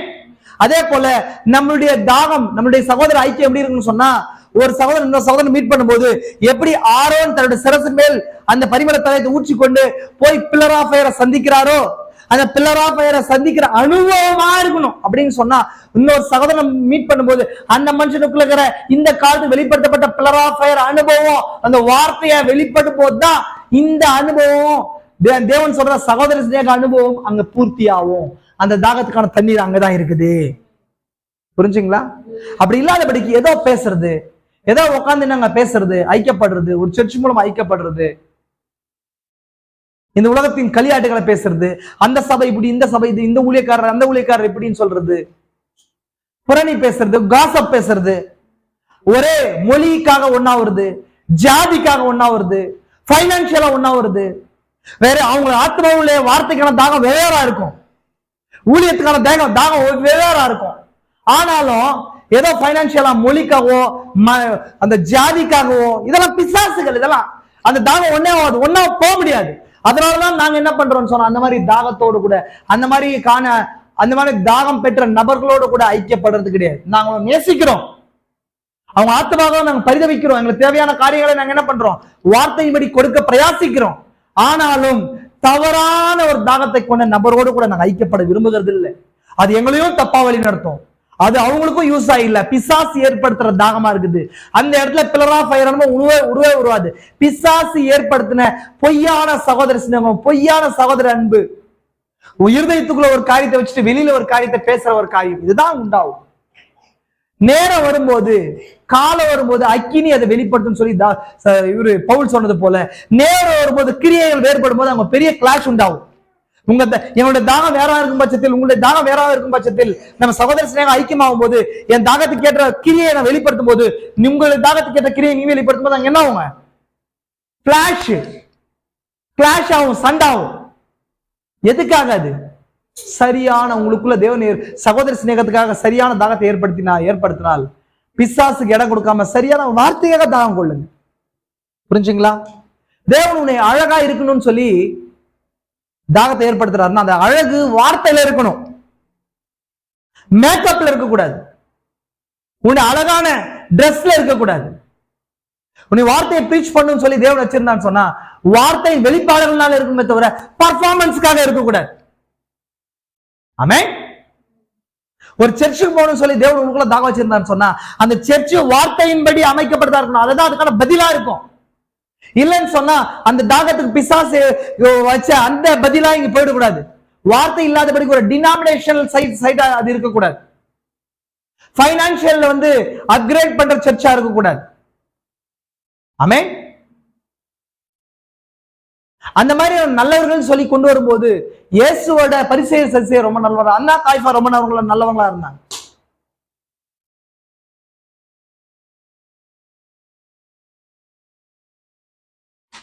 அதான் சொன்னாரு, இந்த தாகத்தை தேவன் இருதயத்துக்குள்ள வச்சு, அந்த தாகம் எப்பேற்பட்டது அப்படின்னு சொன்னா, கவனிங்க, நான் கடைசியா முடிக்கிறேன். உமது மதகுகளின் இறைச்சலால் ஆழத்தை நோக்கி கூப்பிடுகிறது என்றார். தேவன் உங்களுக்குள்ள ஒரு தாகத்தை வச்சிருந்தாருன்னா கவலைப்படாதீங்க, அதுக்கேற்ற பலனை இதே ஒரு இடத்துல வச்சிருப்பார். தேவன் மீனை உருவாக்கும் போது மீனோட கூட துடுப்பை உண்டாக்கினார், துடுப்புக்காக தண்ணீரை உண்டாக்கினார். மீனை செதில மீனை உண்டாக்குனார்னா மீனுக்காக இதை உண்டாக்கி இருக்கிறார், துடுப்பையும், துடுப்புக்காக தண்ணீரை உண்டாக்கி இருக்கிறார், தண்ணீருக்காக மீனை உண்டாக்கி இருக்கிறார். தேவன் எப்பொழுதுமே லா ஆஃப் ரிட்டர்ன் படி கிரியை செய்கிறவர், திரும்ப அளிக்கப்படுதல், ஒன்றோடு தொடர்பு உண்டாக்கி இருக்கிறார். ஆனா பிசாசு என்ன பண்றாரு, ஒரு தாகம் உண்டாருக்குன்னு சொன்னா பிசாசு ஒரு ஆர்டிபிஷியலான ஒரு வாட்டரை வச்சு உங்களை திருக்கும்படி பாக்குறான். தேவன் வார்த்தை மீது தாகத்தை உண்டு பண்ணியிருக்காரா? ஒரு சிலர் பாத்தீங்கன்னா வெளிப்பாடு மேல தாகம் வச்சிருப்பாங்க, அந்த வெளிப்பாடு அவங்களுக்கு கிடைக்கும். ஒரு சிலர் ட்ரெஸ் மேல தாகம் வச்சிருப்பாங்க, அந்த ட்ரெஸ் அவங்களுக்கு கிடைக்கும். ஒரு சிலர் சர்ச் மேல தாகம் வச்சிருப்பாங்க, சர்ச் அவங்களுக்கு கிடைக்கும். இப்ப இதை வச்சு என்ன செய்யுது, என்ன சொல்லுவாங்கன்னு சொன்னா, தேவன் எங்களுக்கு கொடுத்தார். உலக ஊழியக்காரன், ஒரு ஊழியக்காரன் சொன்னது போல, அது நகைச்சுவைக்காக இருந்தாலும் பாருங்க, ஒருத்தர் 2 பேர் தாகம் கொள்றாங்க, என் மகனுக்கு 10 லட்சம் ரூபாய் வரதட்சணை கொடுத்தாங்க அப்படின்னு சொல்லி ஒருத்தர் பிரேயர் பண்றாங்க. இன்னொருத்தர், ஆண்டவரே பக்கத்து வீட்டுல இருக்கிற அவனுடைய மகனுக்கு 10 லட்சம் ரூபாய் வரதட்சணை கிடைச்சு, எனக்கு 20 லட்சம் ரூபாய் வரதட்சணை கிடைச்சு, அதுக்காக நன்றி ஆண்டவரே. இது ஜெபமா? இவங்களுக்கு இருக்கிற தாகம், இது மாம்ச ரீதியான தாகம். அந்த தாகத்துக்கு ஏற்ற பதில பிசாசு அவங்களுக்கு கொடுத்துருக்கிறான். அது மாதிரிதான் உங்களுக்கு என்ன தாகமோ அதை கொடுத்துருவாரு. நீ செய்கிறதை என்ன செய், துரிதமாய் செய்யன்னு சொல்லி தேவன் என்ன யூதாஸ் சொன்னார். தேவன் தடுக்கிறதே கிடையாது யாரையும். தேவன் நமக்கு அவர் எப்படி ஃப்ரீ மாரல் ஏஜென்டா இருக்கிறார், மனுஷன் ஒரு ஃப்ரீ மாரல் ஏஜென்டா, ஒரு சாவஜினிட்டி தேவனுக்கு இருக்குது, சுயாதிபத்தியம் இருக்குது. அதே போல நமக்கும் ஒரு சாவஜினிட்டி இருக்கு, சுயாதிபத்தியம் இருக்குது. தேவன் தாகத்தை 10 மணி உண்டு பண்ணிட்டு அதுக்கான பதில வச்சிருப்பாரு. பிசாசு மாம்சத்தின் தாகத்தை வச்சு வேற ஒரு காரியத்துக்குள்ள வழி நடத்தும் போது நீ இன்னும் கண்டு கொள்ளாம போனேன்னா உனக்கு மறுபடியும் பிறக்கிற அனுபவம் இல்லைன்னு சொன்னா நீ என்ன பண்ணீங்களானாலும் நீங்க எல்லாத்துலயுமே மாம்சத்தின் விஷயத்தை நோக்கி போவீங்க. ஒரு ஊழியம் பண்ணும் போது கூட உங்களுடைய நோக்கம் எல்லாம் எப்படி இருக்குங்க, எப்படியாவது ஆளை சேர்க்கலாமா, சமுதாயத்துல ஒரு அந்தஸ்தை ரெடி பண்ணிக்கலாமா, அந்த ஆத்மா பூர்ணப்படுதான்றது மாதிரி நோக்கம் இருக்காது. ஒரு குடும்பம்னு சொன்னா குடும்பத்துல நம்ம என்னங்க இந்த பொருள் வாங்கலாமா, அந்த பொருள் வாங்கலாமா, பக்கத்து வீட்டை பாட்டு, அதை விட நம்ம என்ன தேவன் நம்ம ஆசீர்வதிச்சிருக்காருல்ல, அதை விட ஒரு பெரிய பொருளை வாங்கலாமா, பெரிய காரை வாங்கலாமா, அதை விட நல்ல ட்ரெஸ் வாங்கலாமா. தேவன் நீ அழகா இருக்கணும்னு சொன்னா ஆத்மாவோட அழகா இருக்கணும்னு சொல்லி அது வார்த்தை தான்ற. ஒரு பெண்ணுக்கு கொடுத்த அந்த அலங்காரம் அப்போஸ்தலர் 2:38, 2 பேதுரு 1ஆம் அதிகாரத்துல இருக்கிற அந்த 7 விதமான குணங்கள் 1 பேதுரு 3ஆம் அதிகாரத்துல இருக்குது. இதெல்லாம் தான் பெண்ணுக்கு கொடுத்த அலங்காரமா இருக்குது. நாணமும் தேவ பக்தியுமா இருக்குது. இதுலதான் நீங்க உங்க அலங்காரத்தை வார்த்தையில தான் காட்டணுமே தவிர உலகத்துல காட்டுறதா இருக்கக்கூடாது, மேக்கப்ல காட்டுறதா இருக்கக்கூடாது. ஆமென். அதே போல ஒரு மனுஷன் ஊழியம் பண்றான்னு சொன்னா அந்த ஊழியம்ன்றது ஊழியக்காரன் அப்படின்னா என்னங்க, அவனுக்கு எஜமான் இருக்காருன்னு அர்த்தம். அப்ப எஜமான் சொல் பேட்டு நடக்கிறதா ஊழியக்காரன். ஊழியக்காரன் அந்த ஆடுகளை தன்னை நோக்கி அட்ராக்ஷன் படுத்துறமா இருக்கக்கூடாது. ஒரு சில காரியங்களை பார்த்திருக்கேன். பாஸ்ட் அப்படின்னு சொன்னா விழுந்து சாவாங்க. தவறு அது. அவருக்கு அந்த ஊழியக்காரனுக்குள்ள இருக்கிற வார்த்தைக்கு கனம், அதனால அந்த கனம் ஊழியக்காரனை சார்ந்து இருக்குது. ஆமென். அப்பேற்பட்ட காரியங்கள் பாபிலோனுடைய ஆவியா இருக்குது. ஆமென். சில இடங்கள்ல பாத்தீங்க சொன்னா பெண்ணி சபை ஆளக்கூடாது, பரிசுத்தாவிதான் சபை ஆளணும். பெண் சபை ஆளக்கூடாது, பரிசுத்தாவிதான் சபை ஆளணும். தனிநபர் சபை ஆளக்கூடாது. புரியுதுங்களா உங்களுக்கு? தனி இண்டிவிஜுவல் பர்சன் சபை ஆளக்கூடாது.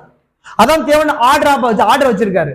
அப்ப இதெல்லாம் என்னங்க, தாகம்னு சொல்லி ஒன்று ஏற்படுத்திக்கின்னு எனக்கு ஊழியத்துல தாகம்னு ஒன்று ஏற்படுத்திட்டு இதெல்லாம் பிசாசு ஏற்படுத்துற விஷயங்கள் தாறுமாறா இருக்குது. இதெல்லாம் பாருங்க. இன்னொரு வசந்த வாசி நான் காட்டுறேன். கடைசியா இயேசு கிறிஸ்து சொன்ன அந்த காரியத்தை வாசிக்கிறேன் பாருங்க. பண்டிகையின் கடைசி நாளாகிய பிரதான நாளில் இயேசு நின்று சத்தமிட்டு, ஒருவன் தாகமாயிருந்தால் என்னிடத்தில் வந்து பானம் பண்ண கடுவேன். இயேசு கிறிஸ்து சொல்றார் பண்டிகையின் கடைசி நாளாம். அது எந்த நாள்னா பண்டிகையின் கடைசி நாள்ன்ற கூடார பண்டிகையுடைய கடைசி நாளாம், 8வது நாளாம். அது அந்த 8வது நாள்ல என்ன பண்ணுவாங்கன்னா, ஆசாரியர்கள் என்ன பண்ணுவாங்கன்னா சீலோவாம் குளத்துல இருந்து தண்ணீரை கொண்டு வந்து பலிப்பீடத்துல ஊற்றுவாங்க. அந்த தண்ணீர் அங்கிருந்து வெளியே வரும். பலியோடு கூட தண்ணீர் அங்க வைக்கப்படும்.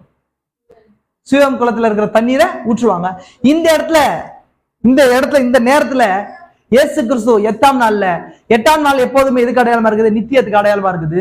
இன்னைக்கு நம்ம எங்க வந்திருக்கிறோம்னு சொன்னா நித்தியம் நம்மளை தேடி வந்திருக்குது. வெளிப்படுத்தல் 10 நித்தியம் நம்மள என்ன பண்ணிருக்கு?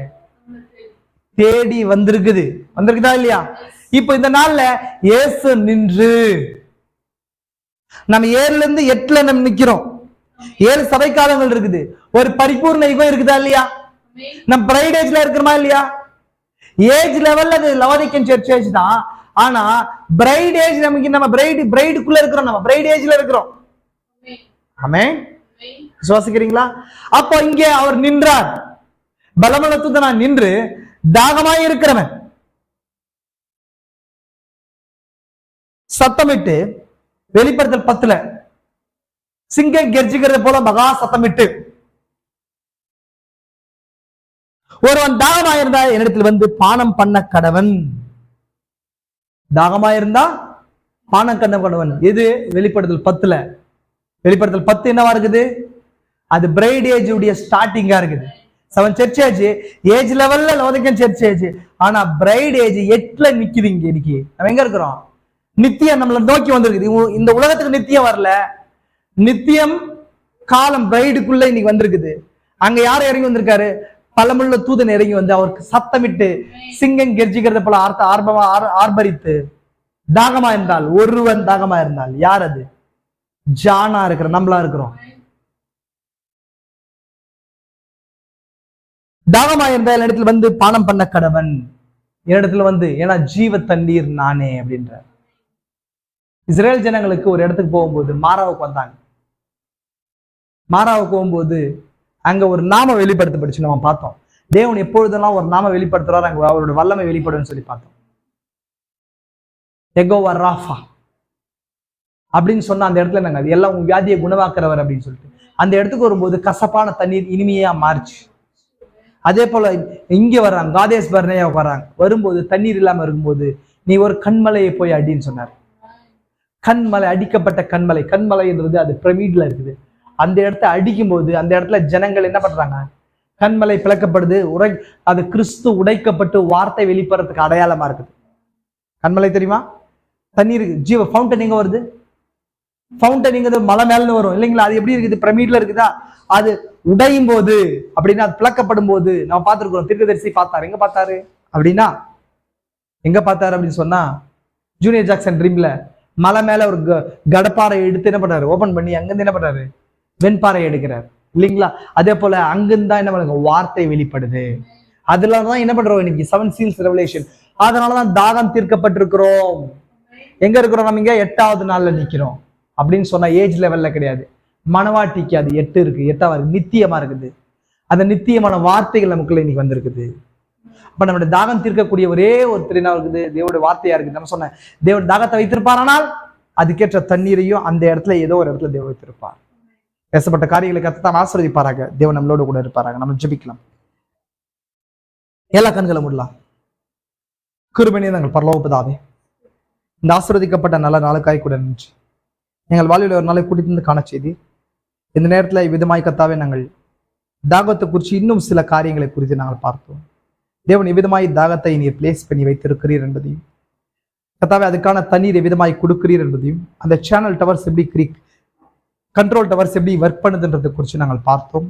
அதே நேரத்தில் பிசாசு விதமாய் இந்த உலகத்தின் காரியங்களினாலே எங்கள் தாகத்தை தீர்க்க முயற்சிக்கிறான் என்றதை நாங்கள் பார்த்தோம். ஆனாலும் நான் மறுபடியும் பிறந்த அனுபவத்தினால் இருக்கும்போது நீர் சரியான தாகத்துக்கான தண்ணீரை கொடுக்கிறீர். இந்த உலகம் கொடுக்கிற அந்த தண்ணீரால் தாகம் தீர்க்கப்பட முடியாது என்று நாம் பார்த்தோம். இந்த செய்தி கேட்கிற ஒவ்வொரு நபரையும் ஆசீர்வதிங்க. அவர்கள் ஆழ்ந்து சிந்திக்க, அப்பா அவங்களுக்கு ஏற்படுத்தப்பட்ட தாகம் மாம்சரீதியான தாகமா, ஆத்மாவான தாகமா என்று அறிந்து கொள்ள கிருபை பலப்படுத்துங்க. இயேசு கிறிஸ்துவின் பரிசுத்த நாமத்திலே ஆமென்.